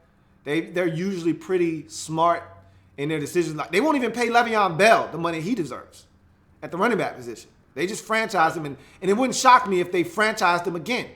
So, because it doesn't cost a ton of money to franchise a running back. So, I don't see Kirk landing in Pittsburgh necessarily, but it'd be a great destination for him. Tell you that much. But I don't know if the Steelers are the type of organization that would lavish Kirk with the type of payday that he's looking for. I don't think. But I could be wrong. And Kirk may be willing to make a couple of amendments to the amount of money he's looking for the right team. And the Steelers may be one of the right teams. So we'll see. Well, one of the biggest reasons I think he might end up with the Steelers is because I think he may take a pay cut to go to a team that's kind of already set up. I mean, they got an up-and-coming defense. They got Le'Veon Bell and Antonio Brown. I think they've got a good setup there already. So I think he might take a pay cut to go somewhere where he's already got a setup there where he thinks he can go and fit in and maybe go get a Super Bowl for himself. And that may be possible. And he's really good friends with Antonio Brown. So, I mean, all of that makes plenty of sense. But, again, Kirk's echoed this sentiment repeatedly over the entire offseason and even in the early portion of this season. And he really stopped talking about the contract once the season started. But I've heard him say on numerous occasions, I just want to see what my market value is. And if you want to know what your market value is, usually that means you're not looking to take a pay cut. You're not looking to give anybody a discount. You're looking to see just how much money you can command on the free agent market. And this is unprecedented. We've never seen a quarterback in his prime hit free agency with a chance to make the type of money Kirk Cousins is going to have the opportunity to make. So this is uncharted territory. No one knows how to handle this situation, and Kirk wants to be the first. He wants to be a trailblazer and a trendsetter, and he said this a number of times too. I would be doing the players a disservice if I didn't try to get the best contract possible. He said that as well. So all of these things point to Kirk trying to maximize the amount of money he makes moving forward. So we'll see what happens. Right. Well, I appreciate you answering me there. I hope you have a good evening. Likewise, John, man. Enjoy talking to you on Twitter too, man. Take care. Yes, sir. Bye. All right. So let me go back to Twitter. See if we got any more. No, we got some questions on Twitter. The phone lines have been lit, so haven't really been able to get to Twitter. We're coming up on 3 hours. I said I was going to do this for about 3 hours. So we're getting close to that mark. But I want to get to some more questions on Twitter that we may not have answered. Well, so much for that. Got another call. So I'm going to take it. But I do want to pull Twitter back up.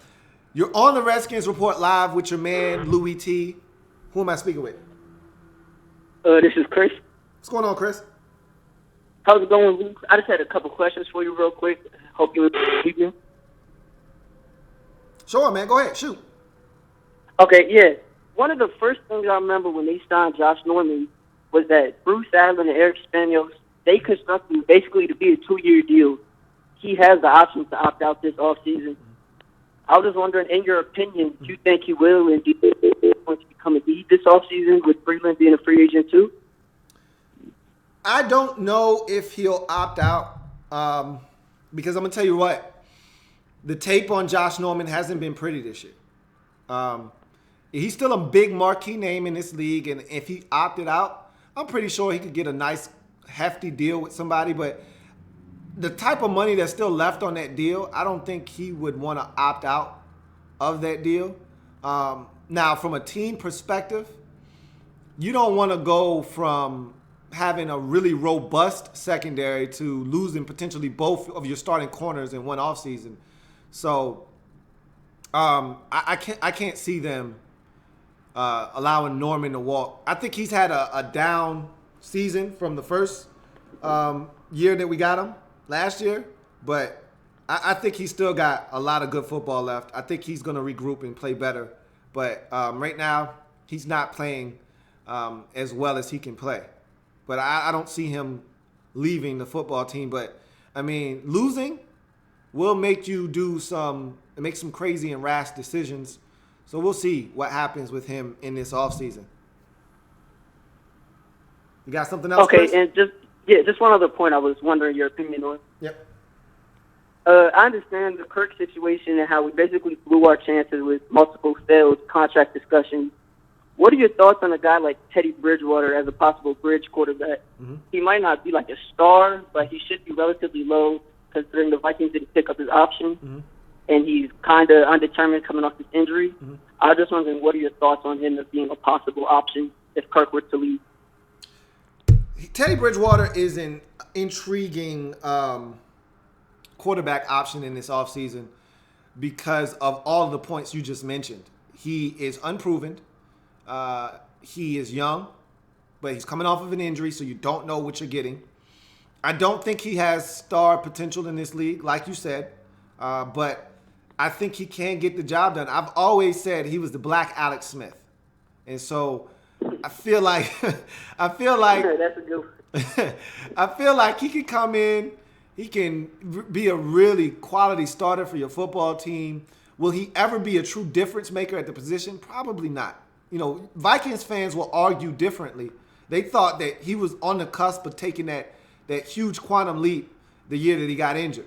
And he looked like he was going to play a lot better. Watching him in the preseason that year, he seemed a lot more comfortable. But that being said, I like Teddy Bridgewater. I don't know if he necessarily fits what Jay Gruden wants to do as a play caller. I think that Teddy has some good qualities about him, can do some good things, but I don't necessarily know if he fits what Jay Gruden wants to do in his offense. I think Jay Gruden would be more comfortable with Colt McCoy before he was a Teddy Bridgewater. I think he would much rather just say, I'll roll with Colt before I go out and get Teddy Bridgewater. You know, it'd have to be an obvious upgrade, I think, for the Redskins to go out and make a move. It's not like after Kirk, there's nothing on the roster. They like Colt, you know, and I think there's only so much you can do with Colt. I think Colt's a 6 to 7 win quarterback at best. Yeah. But I thought that about Case Keenum before the season started, and look at the team they've put around him and look what he's done this season. So, you know, you never know. Yeah, I just wanted to. One of your previous callers mentioned how, like, Cam Chancellor coming from Virginia Tech, the Redskins missed out on him. Yep. I'm also from the DMV area. I think their scouting department needs to do a better job of not inner city, but in the DMV area, because there have been 2 studs that come out of the University of Maryland. Stephon Diggs, especially. That's the one that got away. Away. We should have got him instead of Crowder. And he's not a star, but Sean Davis would have been an upgrade over what we've been putting out at safety the previous couple years before this one. I agree with you. Stephon Diggs will forever be the one that got away from me. If you go back and watch my video, I expressed disappointment in not getting Diggs and instead getting Crowder. And Scott McCloughan was so happy about getting Jamison Crowder. And I was like, hey, bro, Crowder's cool, but Diggs would have been much better, man. And Diggs looks like he is on a track to be a star in this league. And I think Maryland, we were screaming for that, for the Skins to pick up Diggs. We knew it was coming. Yeah, we dropped the ball on that one. And to your point, Sean Davis has been really solid for the Pittsburgh Steelers. And, you know, he had an issue of being a tweener coming out of Maryland. He was a corner and a safety, but he was long, he's athletic, and the Steelers have found a home for him at the safety position. So we could have easily have done the same thing here in D.C. I feel like there are a lot of talented football. That's one thing that you're not supposed to do is let other teams get your backyard talent. You know, you're supposed to do a really good job of, and your local scout's supposed to handle that and make sure that, hey, look, man, we got some good product around here, man. And I don't think we've done a good enough job of making sure that the good stuff stays. And it's not like you asking for first-round picks for these dudes. Diggs was like a 4th or a 5th-round pick, and Davis was a 3rd-round pick. So it's not like you asking for top-tier picks for these dudes, man. But, you know, it is what it is, man. Again, there are a lot of questionable decisions made by this organization in terms of the draft. And, you know, hindsight is 20/20, but I immediately knew we missed on Diggs. And like I said, he'll forever be the one that got away from me. Yeah, and Sean Davis isn't a star, but when you're putting out Dante Whitner at safety, I mean, anything could have been an upgrade. Right. Some of the stuff you've been putting out. Yeah, you're right. Hey, man, appreciate the call, man. Really do. Thank you for having me. Appreciate that. Have a great night. Likewise, man. Thanks a lot. Yep, that was another good call, man. And I think the overarching theme, as Kirk would say, of the night has been Jay Gruden. You know, a lot of people, I didn't realize as many people had a problem with Jay Gruden, but like my man Redskins Review said earlier in the show when he called in, that's the flavor of the day. That's been the topic of the week. Everybody wants to get rid of Jay Gruden all of a sudden. And there have been some people that have a problem with Jay Gruden, and it's been building. And now that the team is struggling and they're not looking prepared, it's a lot easier to pick on Jay Gruden now. But also, I think a lot of people have been disappointed with the way this team is drafted. And I think the mid-round hits have been great, but there've been some that got away, like we just mentioned, and then there are also some first and second round picks that just haven't panned out well enough for this team. And we're not where we need to be because of that. You're on the Redskins Report live with Louie T. Who am I speaking with? Dominic. What's going on, Dominic? Look, I was thinking about, like, how we got Josh Norman. We pay him so much money, and, like, he doesn't travel any of the good wide receivers. like matchups with Des Bryant. Like he's pretty good against Des Bryant. He doesn't like travel with them. Like, is it the coaching staff or is it? I feel like Josh Norman's a competitor and we want to go against the best of the best. Yeah, that's all coaching staff. If the coaching staff said, "Hey, Josh, we want you to travel with Odell Beckham or with Des Bryant," he would travel. Remember, that was the big issue last year when he first got here. He didn't travel the first couple of weeks. Remember, we had some big games. Antonio Brown, week 1, shredded Bashad Breeland. Week 2, Dallas, we needed that one. We didn't get it because Des Bryant shredded Bashad Breeland.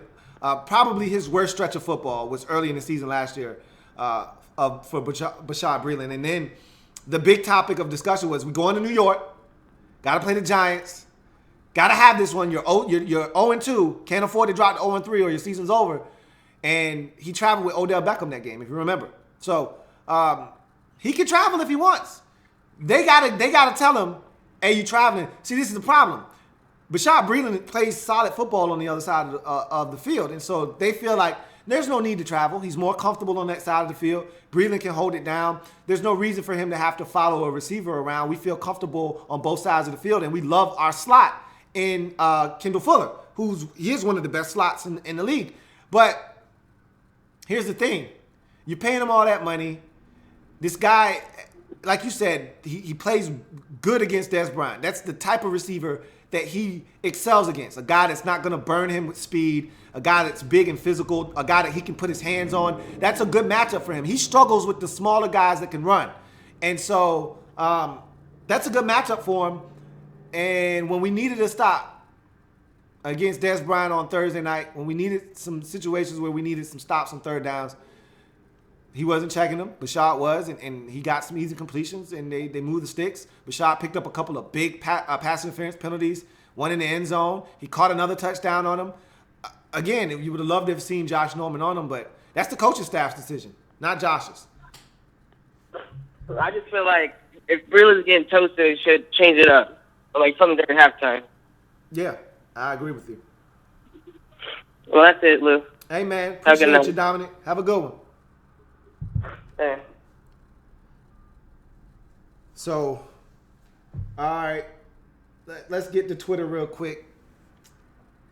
At AJ So Goofy says, what are your thoughts? Okay, we talked about, so we didn't really talk about Bruce Allen.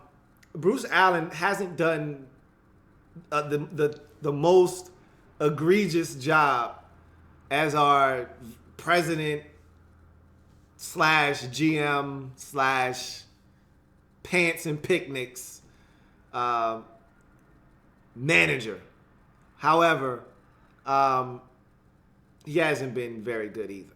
He hasn't been terrible, but he hasn't been the worst.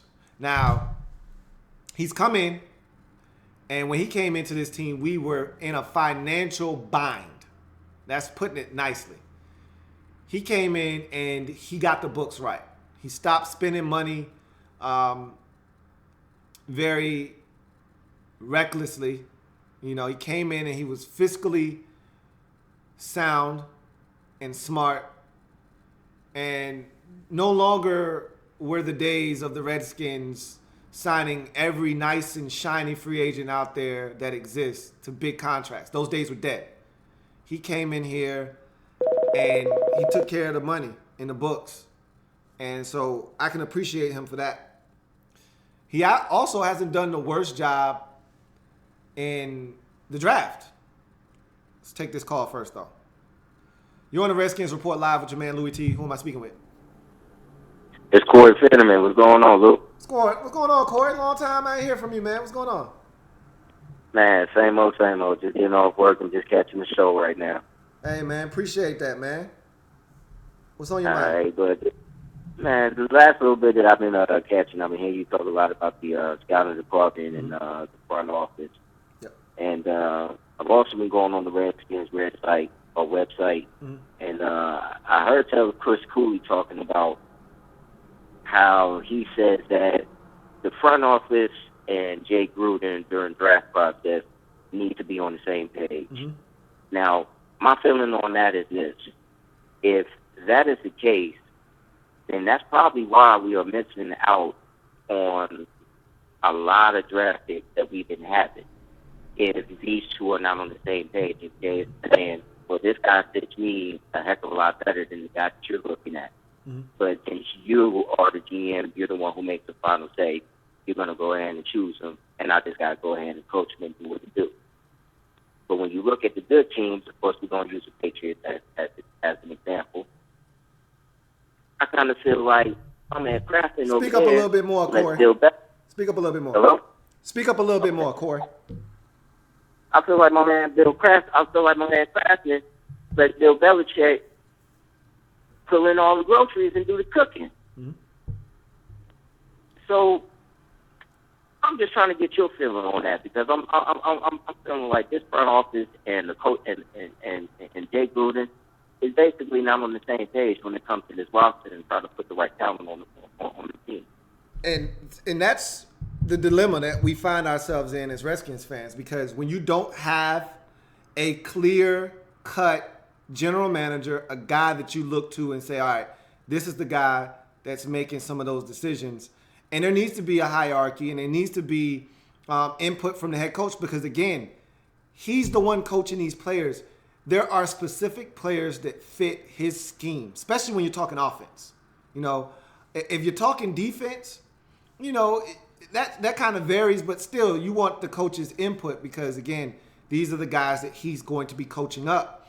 He knows what type of players fit his scheme, fit his locker room.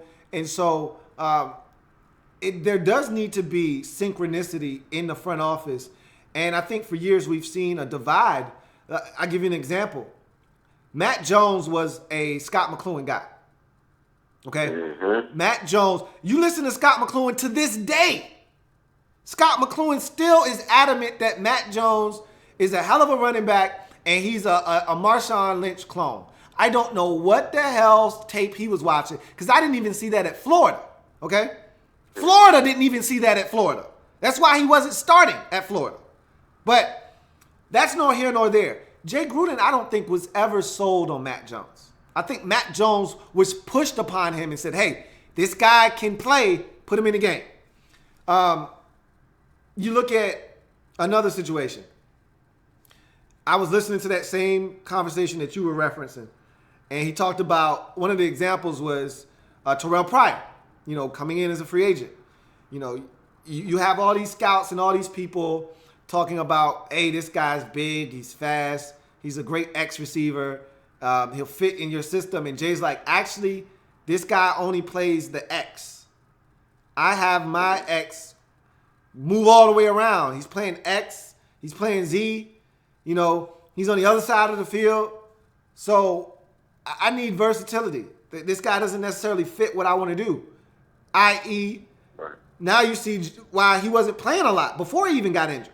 You know, he didn't fit what Jay Gruden's system needed. And so he decided to play Ryan Grant more, because Ryan Grant could be versatile and move around. So, and I heard that Gruden was the one that said, hey, no, we drafted Matt Ioannidis. So, bottom line is, these guys got to be on, and I'm hoping maybe with Doug Williams taking over as the guy that's going to be pretty much making the selections along with the scouting department, hopefully Jay Gruden will have a bigger input on who's drafted, because, again, part of the problem with the offense right now is there's not enough, and I said this earlier, there are not enough Jay Gruden guys on this offense. You can tell. Right. He doesn't believe in a lot of these dudes. So he's having to play other guys that he trusts more, even though they may not be the more talented. He's having to play guys that you can tell he believes in Chris Thompson. He didn't want to play Chris Thompson, but 15 to 20 snaps a game. But because he doesn't trust P. Ryan and he doesn't trust Rob Kelly, he's got to put Chris Thompson in for 35 snaps. Right. So I'm with you. There needs to be more of a meeting of the minds, and there needs to be more of a consensus when these players are selected. And right now, I think you've got input from the scouts, but the last voice is the overriding voice. And forget about what everybody else is saying. Forget about what Jay Gruden is saying. Let's draft this guy. I want to draft this guy. You know what I mean? So Right. I think now with Doug Williams taking over, I'm hoping that we see that this year. But I don't know. We'll see, man. I mean, we just haven't drafted. I just want us to draft better. I don't think we've done a good enough job. And we've talked about that all night. A lot of callers have called in. I kind of started the show talking about how the Redskins have, because I know you said you just got here. I kind of started off the show talking about how the Redskins have failed in the first couple of rounds. The first 2 rounds are where you build the nucleus of your team in terms of superstar players or really good players. You look around the league and the guys that are performing at the highest levels for the most part. You know, you've got your anomalies out there like your Antonio Browns of the world, but for the most part, you look around the league and your best performing players come in the first 2 rounds. Now, you build the glue of your roster with the middle rounds of the draft. And we've done a really good job of that. Our 3rd to 5th round selections have been phenomenal over the last 5 to 7 years. It's been the 1st and the 2nd round that have killed us. Outside of Trent Williams and Brandon Sheriff, you can't name an impactful 1st round pick we've had in the last 7 years. You look at the 2nd round, it's been just as bad. Okay? I mean, Sua Cravens, right now not playing. He may come back. He may be an impact player for us, but hasn't been yet.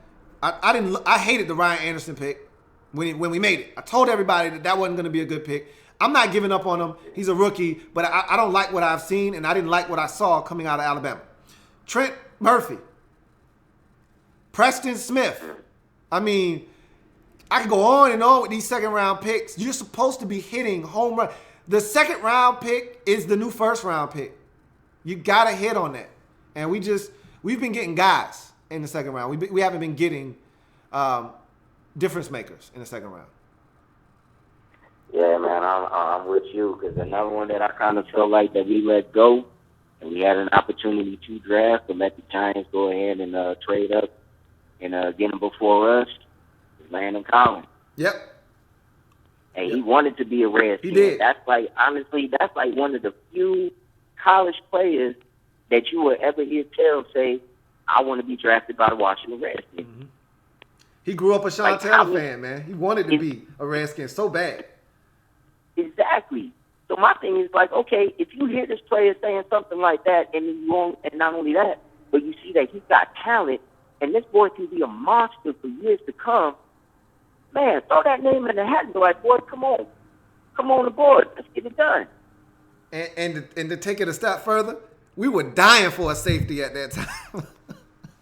Man, working week. We were dying for a safety at that time, so it's not like it didn't make sense. Like we were loaded at safety, it didn't make. We were dying for a safety at that time. So, yeah, man. I mean, it's another one of those. And again, hindsight is 20/20, but it's another one of those guys where you look up and you say, we could have had him instead of fill in the blank.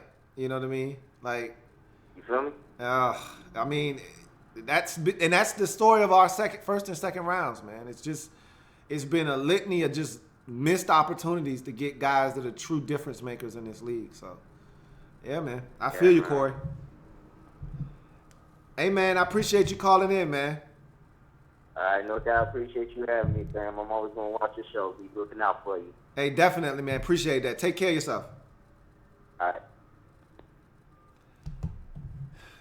So, I think, like I said, the overarching theme of the night is, the Redskins' inability to draft. And I think that's why a lot of us are so skeptical about the upcoming draft. We may have a high pick, but what are we going to do with it? We haven't been successful over the last 7 years or so. Hell, I mean, just go back to the Vinny days. We were terrible. I mean, we remember the draft of 2008. It might go down as one of the worst drafts in NFL history. Devin Thomas, Fred Davis, and goddamn, what's that receiver name? Devin Thomas, Fred Davis. I'm forgetting one of those damn 2nd round picks. We had 3 of them things, boy. All of them stunk. God damn, I can't remember the other 2nd round pick in that draft. Stinking ass draft. But anyway, got another call. You're on the Redskins Report Live with your man Louie T. Who am I speaking with? Hey, what's up, Lou? It's John again. I'm making pretty good. First of all, thank you for having me on again. Hey, no doubt. I'm making pretty good progress on my studying. Just wanted to ask you a question. What do you think about the Redskins letting Alfred Morris go a couple of years ago, letting him go to the hated Cowboys? I thought that was a pretty dumb move because he balled out pretty well in the RG3 draft class, even though RG3 was a bust. I mean, the Cowboys got a damn good playmaker as Ezekiel Elliott's backup. I thought that was a stupid move. I'm not sure if it was the fact that he just didn't fit there anymore, but what do you think about that? I wasn't opposed to him walking. I thought it was the right move at the time. He looked shot. The last year he was in D.C., he had lost his confidence is what had happened. And he wasn't hitting the aggressive way he was when he was a rookie, or even in his second year when he rushed for over 1,000 yards again. He didn't look like the same guy. He wasn't decisive. He wasn't running with the same confidence. He was missing holes and cutbacks. Jay Gruden came in, and everything that had made him successful, we weren't doing anymore. He was a one-cut-and-go guy. That's why Mike Shanahan drafted him. Excuse me. And so, Jay Gruden's whole run game was predicated off of more of power, off tackle, not necessarily stretch, zone run blocking scheme where you're running off tackle or running the zone run blocking scheme. So where you're pressing, and then you're sticking your foot in the ground and cutting it and making one cut and you're going. He wasn't pressing holes well. He just looked like a shell of himself at the end of his Redskin tenure. And I think he needed that. He needed to go somewhere else, recharge the battery. I think he got into the best shape of his career when he got to Dallas. Like, he was reinvigorated. I think he got comfortable here. Because when he went to Dallas, I said, damn, look at Alf. Alf done dropped about a good 15 pounds. He's in great shape. He was running hard again. He was running with purpose. I mean, it's not hard to do behind that line. But and we didn't, when we let him go, we didn't know he was going to go to Dallas either. But that didn't make a difference. They would have still cut him loose. And I thought it was the right thing to do at the time. But I'm happy for Alf, man. I like Alf. He'll always be a good guy in my mind. I'll always root for him except for when he's playing against us. Yeah. What he did to us on Thursday night was just absolutely horrendous. Mm-hmm. I mean, that was just awful. Okay, a couple of questions, and a couple more questions, then I got to bail. Yep. One is, oh man, what was it? Just had it. Trent Williams, Silverback. He's Hall of Fame offensive lineman. He's been dealing with that nasty knee injury he suffered. I think it was week 4, week 5 against the Chiefs or the 49ers, or something like that. Mm-hmm. And it was there was some ligament in there that needed to be repaired, or a kneecap or something like that. He's been playing on it. Mm-hmm. I understand that he's trying to go out there for his teammates. That team has been banged up. They have a laundry list of injured players. Like you said, they had some 17 players on an injury report for the Seattle game, I think it was. Mm-hmm. And it just surprises me that Trent Williams wasn't getting the surgery when we were falling apart. But it was good to have him out there. That offensive line, they're a bunch of warriors. I mean, I would rather have. I actually call them the Hogs 2.0 because they're that good. But the Hogs had guys that could that could stop pretty much any defensive player, any defensive lineman. Mm-hmm. But I think Trent Williams might as well just have the surgery. Better do that than just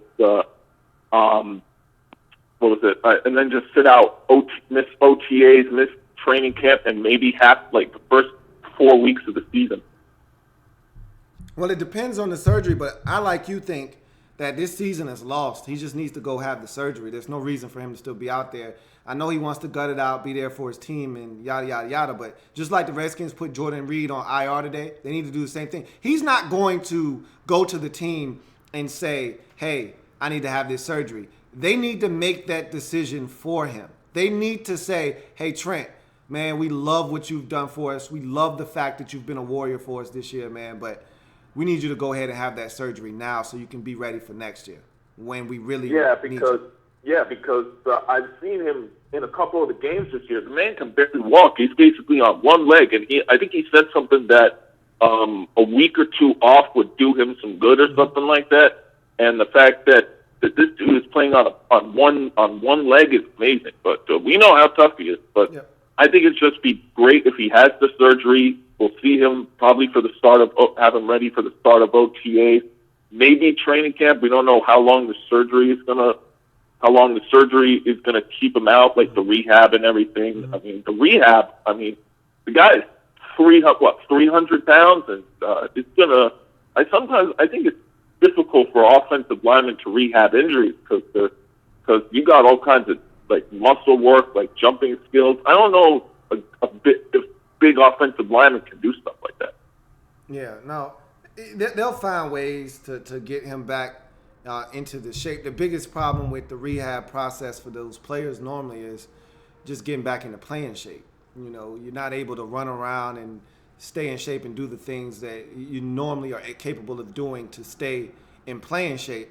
So it's about him getting back into game shape. That'll probably be the biggest thing for him. But yeah, he's got a floating kneecap right now, and I do recall him saying that he can't even walk. You know, he couldn't even walk at one point, and as he said, his leg would actually go numb. You couldn't even feel it. So I think it's just time for them to make the decision for him and go ahead and have him have that surgery. Yeah, because I think he could have taken like a couple of weeks off. I think if his backup Ty Yoseki, what you like to call him the sixth man, he would probably, like you said, get his wish. But Ty Yoseki hasn't been healthy all year long. He's missed a lot of games. I mean, that dude, he's probably one of the best backup offensive linemen in the league. I mean, we could have used his services for big pass rushing teams. We certainly could have had him. For a lot of these games. But yeah, that offensive line is messed up. I think if we had Ty Yoseki and he was 100%, I think Trent Williams would just said, you know what, time for me to have the surgery. You're one of the best backups. I have strong faith in you that you can hold the fort. You can hold the fort. But they need to. Ty Yoseki has to be healthy next year. He really does.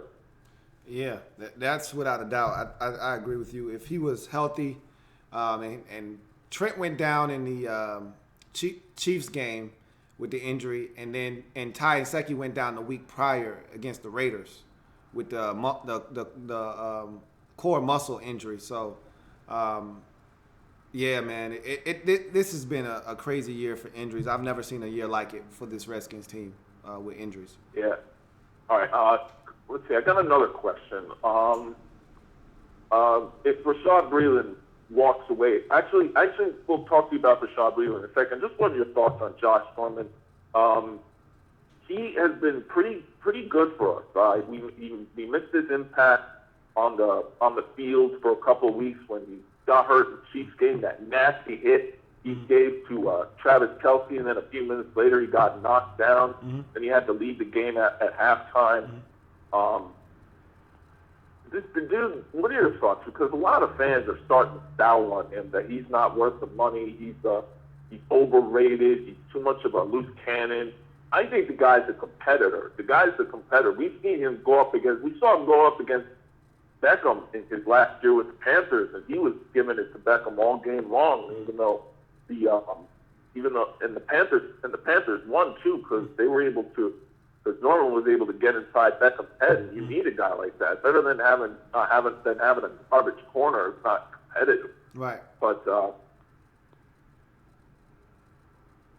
yeah, what are your thoughts? I love Josh Norman. I think he's worth the money. I think it's surprising. I don't think he's had an interception this year, but to me, interceptions I think are a little overrated. I mean, you want to pick off the quarterback and win the game, but you want to be able to shut the guy down. He's also not a traveling cornerback either. You saw him in the Cowboys game. I don't think he guarded Des Bryant that much in that game. They had Rashad Breeland, and Bryant just burned Breeland all game long. Yeah, And to your point, I agree with you. I think Josh Norman has been the net of him coming here. He's been much better than a lot of people give him credit for. I thought he was outstanding for us last year. He had a couple of games where, he got toasted. The one that comes to mind over in London versus A.J. Green, but it's A.J. Green. For the most part, I thought he was outstanding last year. This year, I thought he was great before the injury. I don't think he's been the same since he came back from the injury. But like you said, we definitely missed him when he was gone. Could have used him against the Eagles on that Monday night. But like I said, it's easy to start piling on guys when things are going poorly. And when you're not having the success that you want, I've seen this happen on teams before. And again, I've never played at the highest level, but I've been in team sports my entire life. And I've been on teams that have won, and I know what that environment is like. And I know I've been on teams that have been bad, and I know what that environment is like.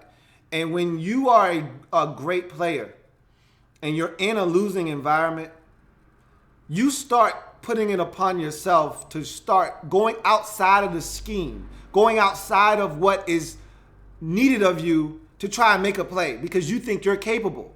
So you want to be the difference maker. You want to be the guy to say, all right, look, I'm making a play. Let's start turning it up a little bit. And I think the last couple of weeks, he's not doing his job defensively. He's trying to make a play. He's always been one of the key quarterback's eyes. That's always been his thing. But now, at least he would have some general feel, all right, for where the receiver is. He's not even tracking the receiver these last couple of games where he's been getting beat.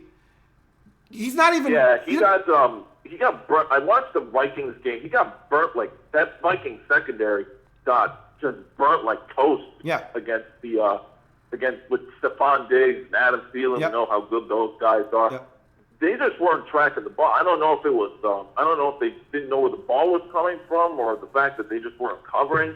I know Swearinger probably had the worst game of his career. I think it was against the Eagles. Yep.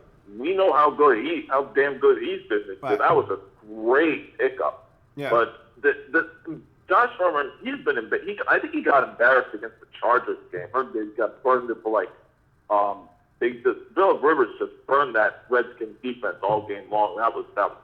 Yeah, and they took advantage of him. He was over aggressive.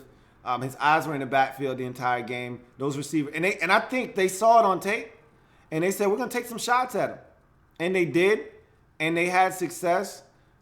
Keenan Allen got him once for a deep ball down to the 1. Next play touchdown. Williams got him for a 75-yard touchdown strike.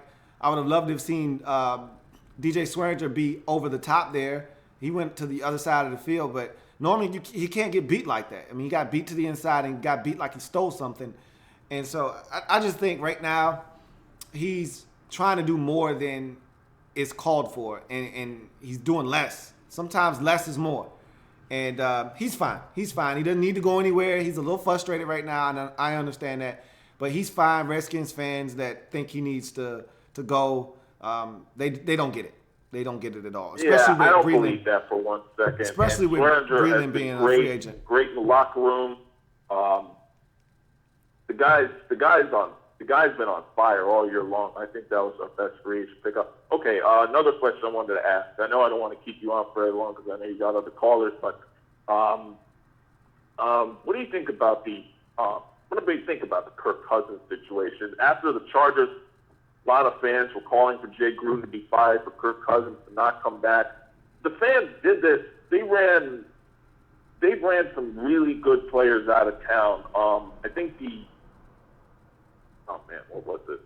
I know quarterbacks have been ran out of town before, but not quite like this. Kirk Cousins is a gamer. I mean, we saw him in that comeback game against the Buccaneers, I think a couple of years ago, when they were down something like 24, 25 points at halftime. And he led the comeback. He had the great "you like that" remark. One of the most iconic, probably to me, one of the most iconic moments in Redskins history, to be honest with you.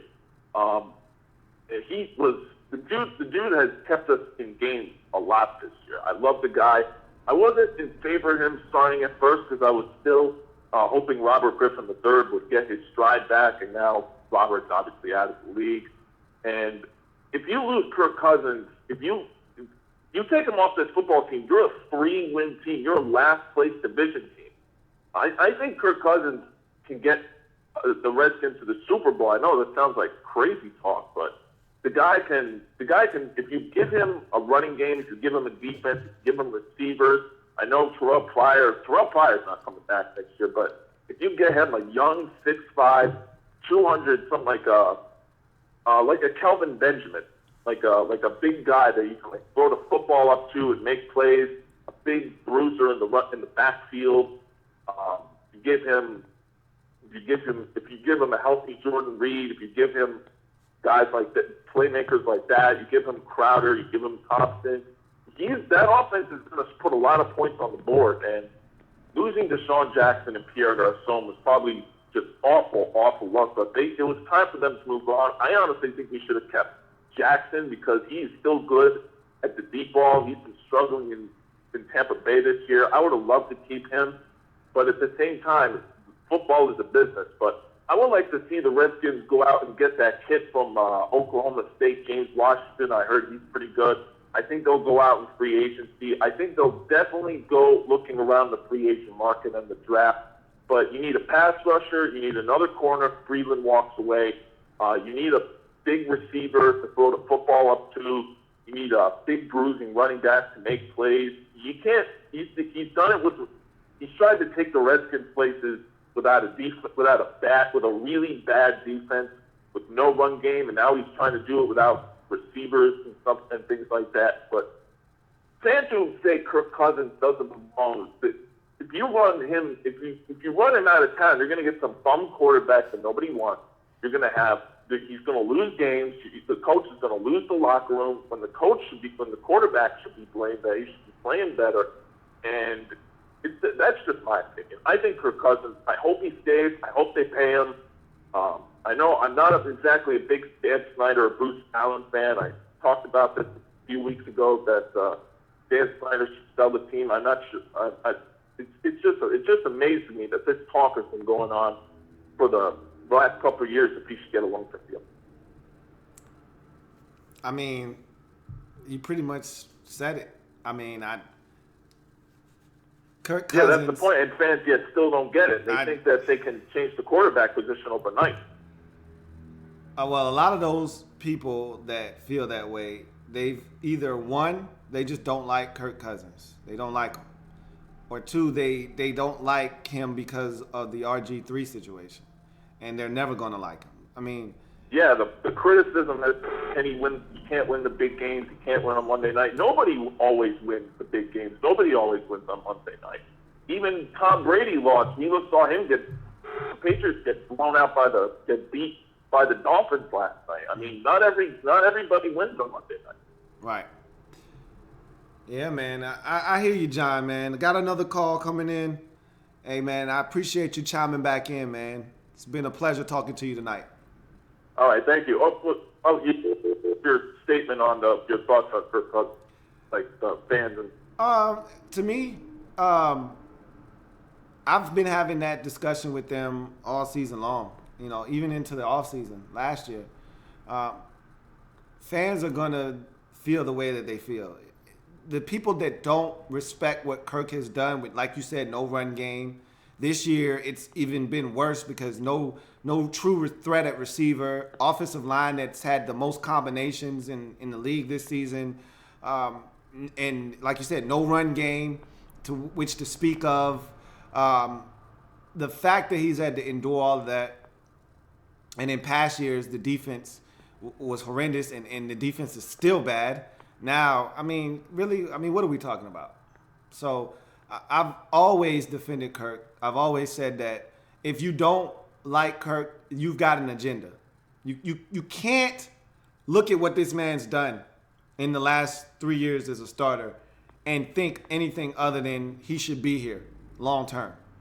You could talk about not winning on prime time or choking at the end of games, or you could talk about anything you like, not extending plays. Well, he's gotten better at extending plays this year. He had to.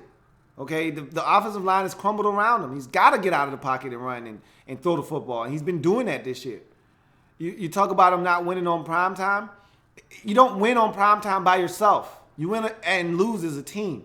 I guess we got blown out on Thursday Night Football because Kirk Cousins didn't play well against the Cowboys. Or did Jamison Crowder turn it over twice, and did Josh Doxson not have a big drop at the beginning of the game and then miss time another one down the sidelines? Did the defense not give up 100 and damn near 50 yards to Alfred Morris? I mean, come on, what are we talking about here? So it is what it is, John. You can't let that stuff impact you. But I don't think he's going to be back. You know what I mean? Yeah, I got. Oh man, I'm sorry. I don't want to keep you on for much longer. I got one last question, then I'm gonna let you go and get to the other. Terrell Pryor, that was supposed to be our big free agent signing. He was supposed to be the big nasty freak for Kirk Cousins to replace Deshaun Jackson and Pierre Garcon. I don't know if he's wasn't getting the football. I'm not sure if it was confidence issues. I'm sure. I thought that was a great move. A lot of fans were excited. He has really underperformed. I don't know. Do you think Jay Gruden would be smart to give him a second chance, or do you think it's time for him? Or do you think he should walk and go find employment elsewhere? No, he's done. He's done in Washington. He doesn't fit Jay Gruden's system. He hasn't caught the ball well. There were a couple of times where he was pouting on the sidelines. He's done it. Yeah, he got into that beef with the fan after the Chiefs game. Yeah, He's done. He's done in something like that. Yeah, he's done in DC. Yeah. All right, John, man. Appreciate you calling in. Thank you. I hope to do this again. I could talk football all day long, but I got to bail. Yeah, man. Take care. All right, thank you.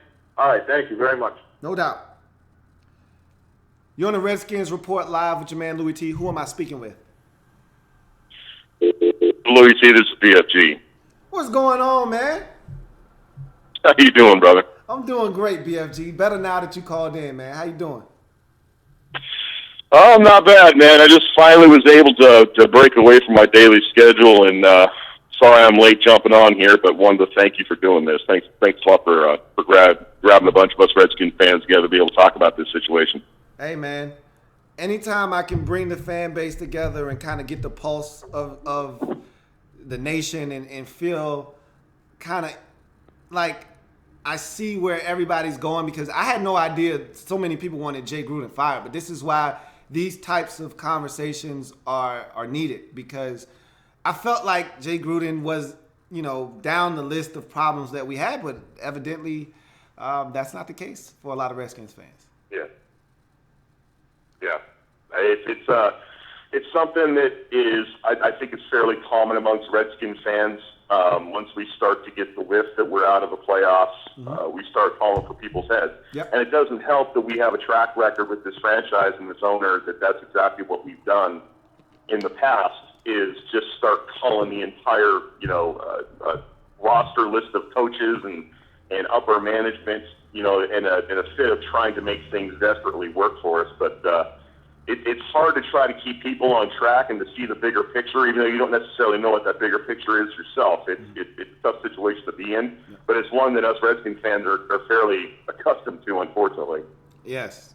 Change has been something that has been rampant with this organization over the last 2 decades, and I try to preach that we need continuity, but at the same time, I'm not one to have continuity trump change if change is necessary. I don't think this is a necessary change, however. So. Yeah, I agree. So you have any opinions, anything you want to share, any questions, anything that you want to air out here while I got you? Well, man, to tell you the truth, one of the hardest things to do in a situation like this is you still got some games left. Mm-hmm. And even though, we are pretty much out of a playoff picture, it's going to be really, really difficult, when you come into this season having such a huge performance from your defense and actually, having some healthy players the first couple of weeks of this season and actually starting to look fairly good on offense, that all of a sudden now things have, we've got backups to backups to backups that are playing in these games. But when you got a bunch of end resulters out there that really quantify everything in the category of either a win or a loss, that binary thinking automatically makes you want to go into these next couple of games and start firing people. It's hard to stay the course. And the question is, there's, what do we do with our quarterback? What do we do with our head coach? Because in my opinion, those are the two biggest things that we have on our plate. In my opinion, I think we should keep Jay Gruden. I haven't had too much of a problem with him, and I think one of the only reasons why I think we keep him is because of the ramifications if we don't. You take a look at these teams right now that are looking at head coaches and their head coach carousel. They're some of the same teams you hear every year or every couple of years that are always looking for a head coach. I'm tired of being in that column. I want to get into the playoff column. And I think we can win with Jay Gruden. I think we do a whole lot worse. I think it's wise if we keep him in that spot. So the next question is going to be, what do we do with Kirk? And at this point, man, I'm kind of teetering back and forth on what to do with Kirk. And I think my overall outlook for this football team is going to be predicated on whether we have Kirk moving on in 2018 and beyond, or whether we don't, because that's really going to change how you do things. So to kind of give you a little bit of a hint on where my mindset is at with the Kirk Cousins situation, if we do not keep him, if we are not able to acquire him and keep him under center for the Washington Redskins, then I'm taking a long, hard look at this roster, and I'm saying, you know what, some of these guys that I got coming up that are pushing the age of 30 and beyond, I'm going to start taking a look at their replacements. And the only exception to that rule is going to be Ryan Kerrigan and Trent Williams. Those two guys I'm going to keep on this team for as long as I possibly can, because they play, extremely important positions. And, despite the injuries that Trent had, I think he played fairly well. Ryan Kerrigan's having a wonderful year for us, even though we need another pass rusher to offset him. But other than that, if you're reaching the age of 30, man, I'm looking at, possibly replacing it, looking for some youth, looking to cultivate some people that are going to be older. So that's kind of my mindset. Kind of want to get your thoughts on that. I got two comments for you that I want you to address while I got you. First being, do you think these last three games, if they go the way that the last two have went, okay, which have been blowout, non-competitive contests for this Redskins football team, if you think the last three look the same way, same outcomes, do you think Jay Gruden is at risk for being fired? That's number one. Number two, do you think that the Redskins would be better off without Bruce Allen? Great two questions, and these are top of the tier questions, man. The first question, as far as Jay Gruden goes, if it was up to me, obviously I would keep him regardless of how these last few games work out. Unfortunately, none of us can predict the unpredictable nature of this owner, and I think we all know how the fans are going to feel. The fans don't want to put up with any more of what we saw last week against the Chargers. If this was a team that played, on that primetime game against Oakland, we have a much different result as far as who wins that football game. But if we get three more games with a performance like we had last week, first of all, the media is going to jump all over it. You automatically know that's going to happen. They're going to be calling for Jay Gruden's head. And that's the only thing that worries me is that some of these guys are actually able to sway the opinions of the fans. And so what does that do? Somebody that is a fan that took up with too much more of what happened against the Chargers. The thing is, from my opinion, and I don't know if you've noticed this, Lou, but this team has already started to change things up a little bit. As far as testing people at different positions, lining people up in different spots. I thought Junior Gillette lined up as a three technique last week. I don't know if you noticed that. They kind of moved him all over the place. They're doing the same thing with Preston Smith. So we're starting to give people different looks in different spots to see, to kind of mix things up, testing different formations. And that's what teams do when they're evaluating their current rosters, who they're going to keep next season. And that's what I would be doing right now is, look, we're not going to have much of a performance against these teams because of our injury concerns. Let's start mixing things up a little bit. Let's start trying people at certain spots to see what we got. So honestly, I think that, to answer your first question, I don't know because I can't predict the unpredictable nature of this owner. Yeah. I hope he doesn't do anything drastic. I hope that he's able to keep, Jay Gruden in the spot that he is at. And the second question, what was your second question again? The second question was, do you think that this organization would be better off without Bruce Allen basically having as much clout as he has?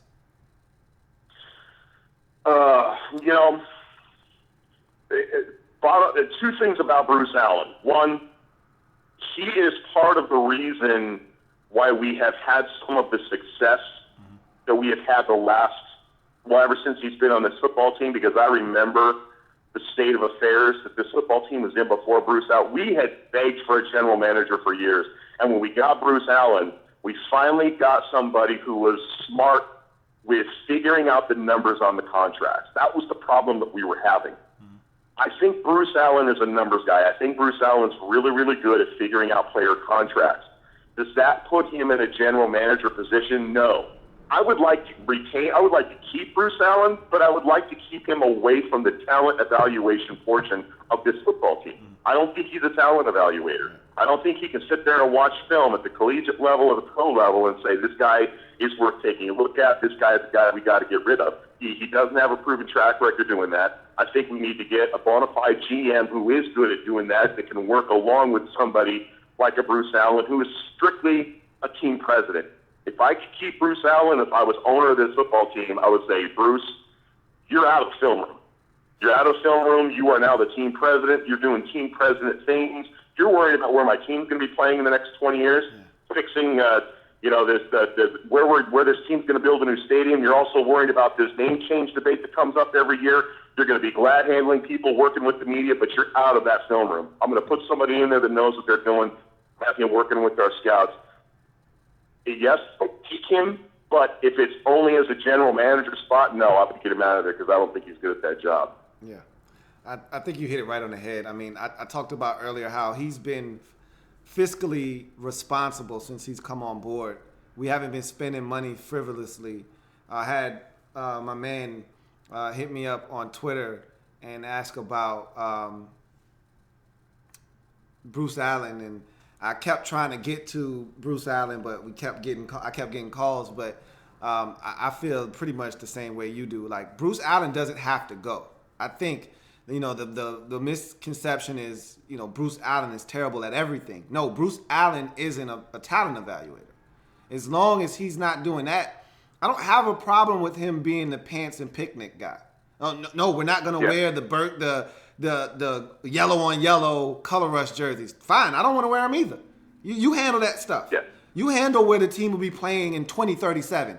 You figure out if you're going to build the stadium in Virginia, Maryland, or D.C. You figure that stuff out. Okay? You kiss babies, you shake hands, you do all of that politicking stuff on the side. Just stay away from the actual football operations. So I'm with you on that. I think he's great with money, like you said. These contracts have been very, very well structured. Him and Eric Schaefer, I think, together do a tremendous job with the numbers. But as far as actually picking the players, like, I don't want you going out and signing Andre Roberts to a 3-year deal anymore. I don't want you doing that anymore. I don't need you to do that anymore.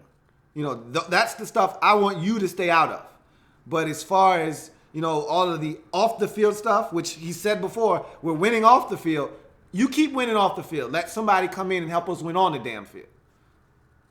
So I'm hoping. Well, one of the other things to take in consideration here also, Lou, and this is a rumor that has been floating around in the media with people who are close to this organization, is that one of the reasons why we haven't seen too many drastic moves out of Daniel Snyder, our owner, is because he's had Bruce Allen sitting in his ear trying help calming him down? Because we've heard all kinds of rumors about stuff that has gone on in that owner's box during the games, and the things that and mind you, none of us are in that room and none of us know what's said. But there's been rumors that Daniel Snyder has been extremely upset and has called for the heads of a lot of the players on this team, but he's had somebody like Bruce Allen to be able to talk to him and calm him down. So you got to kind of wonder, if we pull that Jenga piece out of the bottom, what happens when we have an unfettered owner? Are the rumors going to come true where he doesn't have that person to calm him down, and all of a sudden we're right back in the 2000s and in the late 90s, version of Dan Snyder, or is it actually worth getting rid of him? So that's another thing to consider, is if he's able to kind of calm our owner down, maybe we keep him around to do that. Somebody close to the situation, I've heard them say, the reason why we don't have Nosy Dan, the reason why he's been kept at bay is, in fact, Bruce Allen. So I've heard the same thing you heard, and from a source close to the situation. So be careful. I've always said this. Be careful what you wish for and what you ask for. You just might get it. I don't think they're getting it in this situation. I don't think he's going anywhere, but just be careful what you ask for, because what you get might not be what you think or what you thought you were going to get. But in any event, man, it's always a pleasure catching up with you, BFG, man. I can't thank you enough for Thanks a lot for having me on, Lou. Hey, man, anytime. You're a friend of the program and the channel, so I appreciate you coming on, man. We'll see you later. Yep, have a good one. All right. No show like this is complete without my man BFG chiming in. I got him and Redskins review to chime in tonight, so I feel good. I feel like the show's complete now that BFG has gotten in here. I want to go. I want to go rapid fire with Twitter, and then we're gonna get out of here. So that's what I'm going to do. I'm going to go rapid fire on Twitter, and we're going to get out of here. So we go to at AJ So Goofy. We talked about Bruce Allen and his tenure, and I think BFG just pretty much summed it up perfectly. I've been trying to get to that tweet all night. BFG pretty much knocked it out of the park for me, and I was able to just pretty much piggyback off of him. So that's pretty much how I feel about Bruce Allen and his tenure. He came in at our most desperate time of need, after we finally were able to rid ourselves of the old regime, and we know that was the absolute worst. We were able to finally shed ourselves of that whole situation with Vinny Serrato. And he came in at a time where our books were bad. We were frivolous with our money. This was not a good roster. This was not a good team. And he overhauled everything. And he gave us a shot to be a credible organization. You may not love Bruce Allen. You may think Bruce Allen needs to go. But in our deepest, darkest hour, Bruce Allen came in and got us through. So just remember that, Redskins fans. At Saluter John says, would you rather try and draft a quarterback with our first round pick, or just try and pull a Dallas move and draft a running back to turn the tables? Here's the thing. Dallas got lucky. They were able to draft Zeke Elliott because, remember, they didn't need a quarterback at the time. They still had Tony Romo. So if Dallas were in the same position that we could potentially be in with no Kirk Cousins, they probably would have tried to get a quarterback. I don't remember what the draft class was like that year in 2015 when they got, or 2016 when they got Zeke Elliott. The first two quarterbacks were off the board, already in Goff and Wentz. So there were no more elite quarterbacks in that draft after the top two. So they probably would have still taken Zeke Elliott, but they got lucky. They were able to get a fourth-round quarterback in Dak Prescott. And so the rest is history. But that generally doesn't happen. But if it were up to me, I don't want to be this bad again. So you don't get these types of opportunities to select a quarterback. So if the move is quarterback and a guy you like is there, and you have a good enough grade on him where it makes sense to make the selection at, say, 8, that's the number we've been going with all night, pull the trigger. Pull the trigger.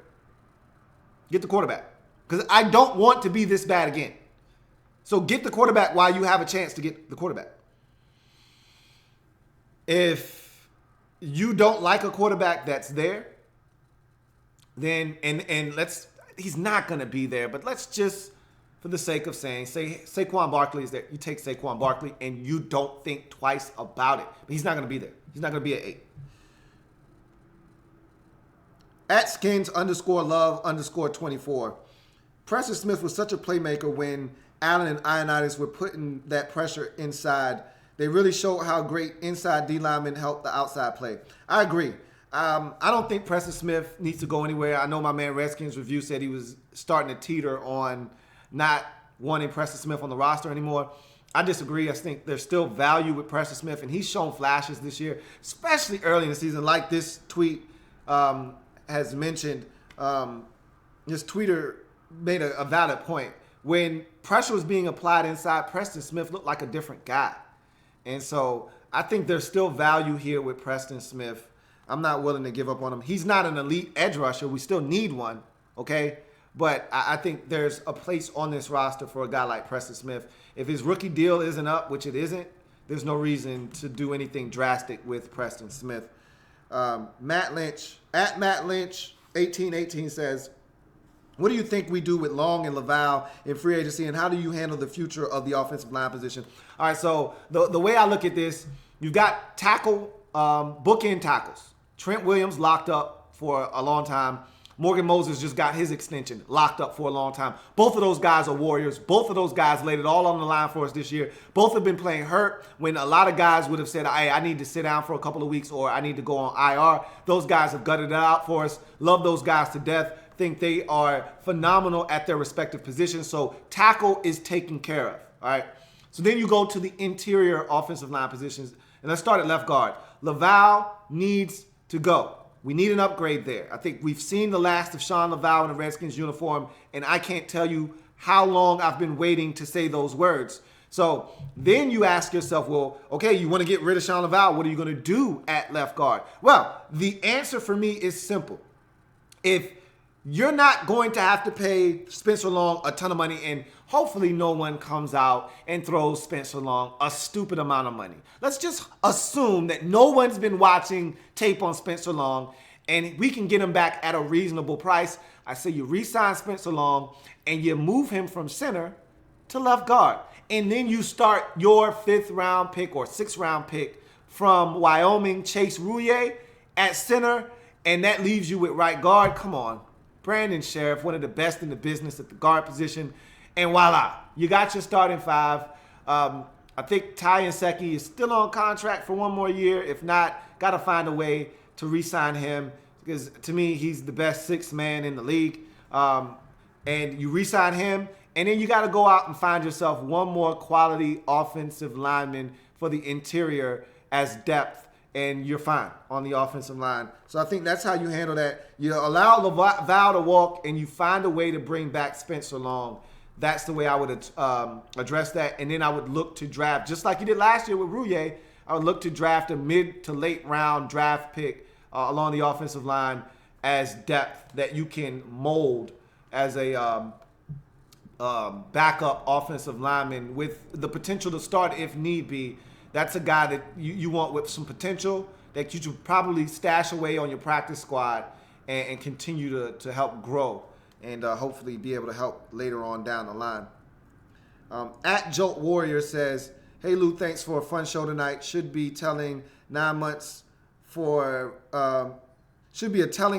Redskins Nation. I admire your hard work and grind and what you do. You're an inspiration for a guy like me who's trying to grind in his passions. Hey, man, I appreciate it, and I'm glad you called in tonight, man. And it was a great show, man. This went really well. I didn't know at first We didn't get a lot of calls early on in the show, and I thought this was going to be strictly a Twitter and a YouTube show, but you guys showed up in drones, and I appreciate that, man, because we needed that. I wanted to know how you guys felt, and got some great feedback from you guys tonight. So it was a great show. Looking forward to doing this sometime in the future, and appreciate every single one of you guys for participating, watching, and giving me your feedback and input, man. Your voice is important. It needs to be heard. You know, as fans, we're important. We matter. We help make decisions, whether you believe that or not.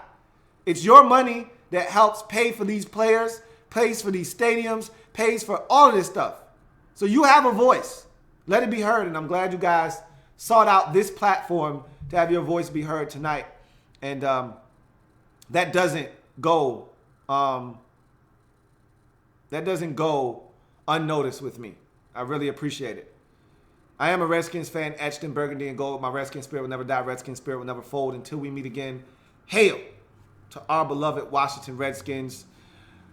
We will reconvene on Sunday after the game. Arizona Cardinals this week. R3, we'll break that down quickly. And then next week we'll come back and we'll chop it up again.